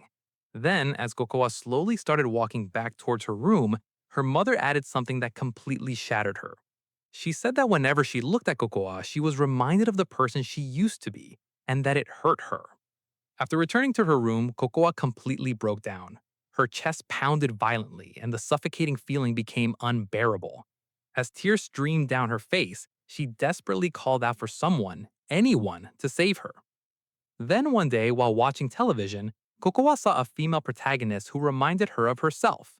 The girl on TV was always crying and always alone, just like her. But unlike Kokoa, that girl had a prince who would make her happy, and Kokoa became jealous of her. Not long after, a man confessed to Kokoa saying that he liked her. Confused, Kokoa asked what he meant, and the man explained that he had been following her on social media and thought they had a lot in common. He added that they were close in age and that Kokoa looked even cuter in person than in her photos. Then, while awkwardly apologizing for how sudden everything was, the man called himself gloomy and useless, but still admitted that he truly liked her. Hearing those words caused tears to slowly well up in Kokoa's eyes. For the first time in a long while, her heart felt warm, and at that moment, she thought that maybe she would finally be okay. But that happiness didn't last long. Kokoa slowly became obsessed, constantly asking the man if he really liked her, if he would always feel that way, and if he would stay with her forever. As time passed, her behavior became more and more overwhelming until the man eventually grew annoyed and stopped replying to her messages. Then one day, she saw him post online that the girl he was seeing was way too clingy and depressing to be around. Not long after that, he blocked her on social media. Once again, Kokoa broke down crying as a suffocating pain in her chest returned. She felt like she couldn't endure those feelings anymore. And so, Kokoa started posting online about how lonely she was and how desperately she wanted someone to fill the emptiness inside her heart. Not long after, she began meeting all kinds of different men. Around them, Kokoa always showed her gentle, kind, and approachable side. And whenever one of the men complimented her for being cute, Kokoa would immediately ask if that meant they were a couple now. The men happily agreed, saying they really liked her, and once again Kokoa felt relieved, happy that she wasn't alone anymore and that someone was finally staying by her side. But before long, the men always changed. One of them eventually kept asking Kokoa when she would finally sleep with him, complaining that he was wasting his time. He bluntly asked why she thought he was even dating her the first place. He cruelly told her that she didn't actually care about love. She just wanted someone around her, and that person could have been anyone. Then he told her not to bother looking for love if that's all she wanted. After reading those words, Kokoa started questioning herself. Whenever she fell in love, she ended up being hated, but whenever she put her own feelings first, she still got abandoned. As she imagined the prince she had always dreamed about, she convinced herself that most men were simply bad people. Her prince would be different. He would be cool, kind, and always there to help her. From that moment on, Cocoa decided that she just needed to become the kind of girl who could attract the attention of a perfect prince. Because more than anything, she didn't want to be alone. She wanted someone to stay by her side. Then, one day, Cocoa arrived at school with a complete makeover, and immediately all eyes turned towards her. The boys thought the other girls couldn't even compare, and many admitted that Cocoa was exactly their type. That was when Cocoa realized something. If falling in love only led to being hated, then instead of loving others, she just needed to make others fall in love with her instead. And after that, one man after another started confessing to her, asking to become her boyfriend. At that moment, Cocoa smiled with satisfaction, quietly thinking that all of this was just a piece of cake for her now. Soon, more and more men began chasing after her. Everywhere she went, people told her that they liked her and wanted her. And that was exactly what she wanted most. She convinced herself that she wasn't alone anymore, that she would never be abandoned again. After all, she had become kind, cute, and lovable, the type of girl everyone adored. But even then, even while surrounded by countless men, even while no longer being alone, something still felt wrong. Then one day, while cleaning the classroom together with a male student, Kokoa casually called out to the male saying that she thought shorter hair would suit him better. The next morning, the boy, Sugihara, actually cut his hair. Seeing that made Kokoa smile happily, and for a moment she wondered if Sugihara might finally be her prince. But soon, Sugihara became completely obsessed with her, constantly calling and bothering her. At that moment, Kokoa realized that she was wrong again. Even after meeting countless different men, none of them ever became the prince Kokoa was searching for. As time passed, she started wondering why none of them were the one. A hazy, nauseating feeling continued growing inside her despite all her efforts to become lovable. Eventually, Kokoa began to fear that maybe her prince never existed at all. And so, she desperately wished for her cool, kind, and perfect prince to finally appear before her. Then one day, Yuki entered her life. The moment Kokoa saw him, she immediately believed that he was the one, that she had finally found her prince. But not long after they started dating, that happiness quickly fell apart. Kokoa constantly saw Yuki spending time online with different women, and little by little she started breaking down again. In the end, Yuki wasn't her prince either. And as she cried, she repeatedly asked herself why. One day, while Kokua was crying and struggling with a math problem, Kisaragi approached her and said that he used to be good at math before asking if she needed help. Not long after that, Kokua and Kisaragi started spending more time together, and through him, Kokua slowly began making friends as well. And because of that, Kokua started thinking that maybe she should just give up on love altogether, since it had only ever brought her pain. But one day, Kokoa's friends asked if she didn't find Kisaragi a little creepy because of how clingy he was becoming. At the time, Kokoa simply brushed it off, explaining that Kisaragi was only helping her study. Then one day, a handsome student named Hayami transferred into their class. Not long after Hayami arrived, he started tutoring Kokoa instead of Kisaragi. Kokoa thanked him for helping her and told him that he was really smart. Then, as a way of paying him back, Kokoa offered to treat Hayami to lunch. However, Hayami politely turned her down, explaining that he already had a girlfriend and had plans with her. He apologized to Kokoa, but after hearing that, Kokoa quietly fell silent as the two continued walking together.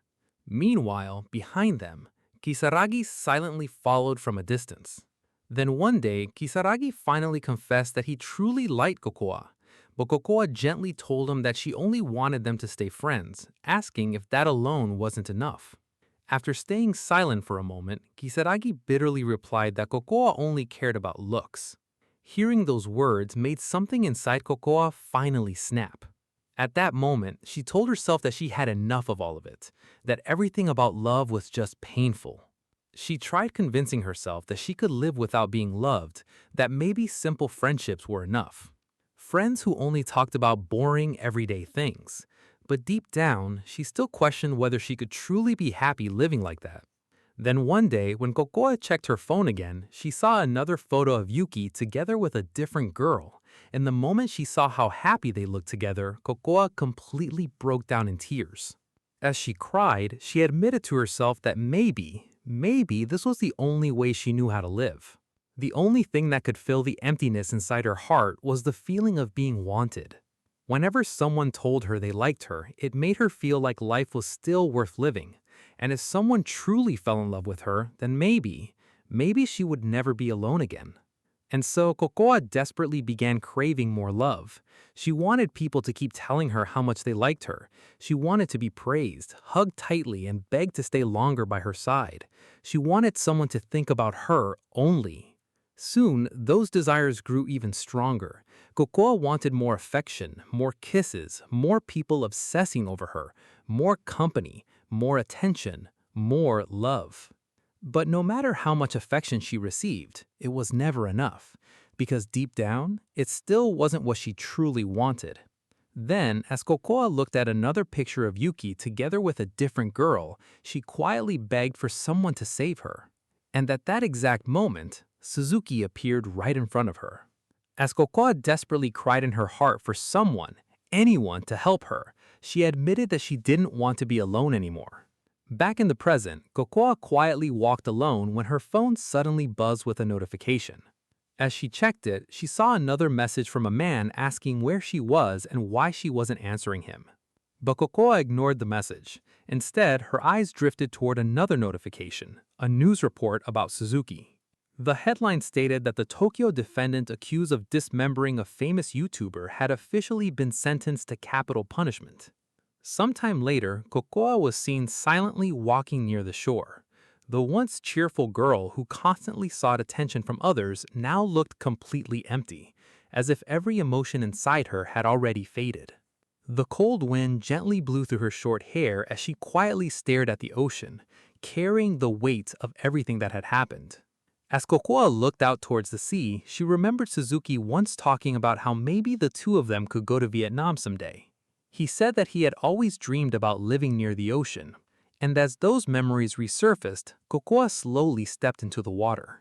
With every step she took deeper into the sea, more memories of Suzuki replayed in her mind. The moment they first met, the moment Suzuki accepted her selfish request for help, and the countless times he stayed by her side no matter what happened.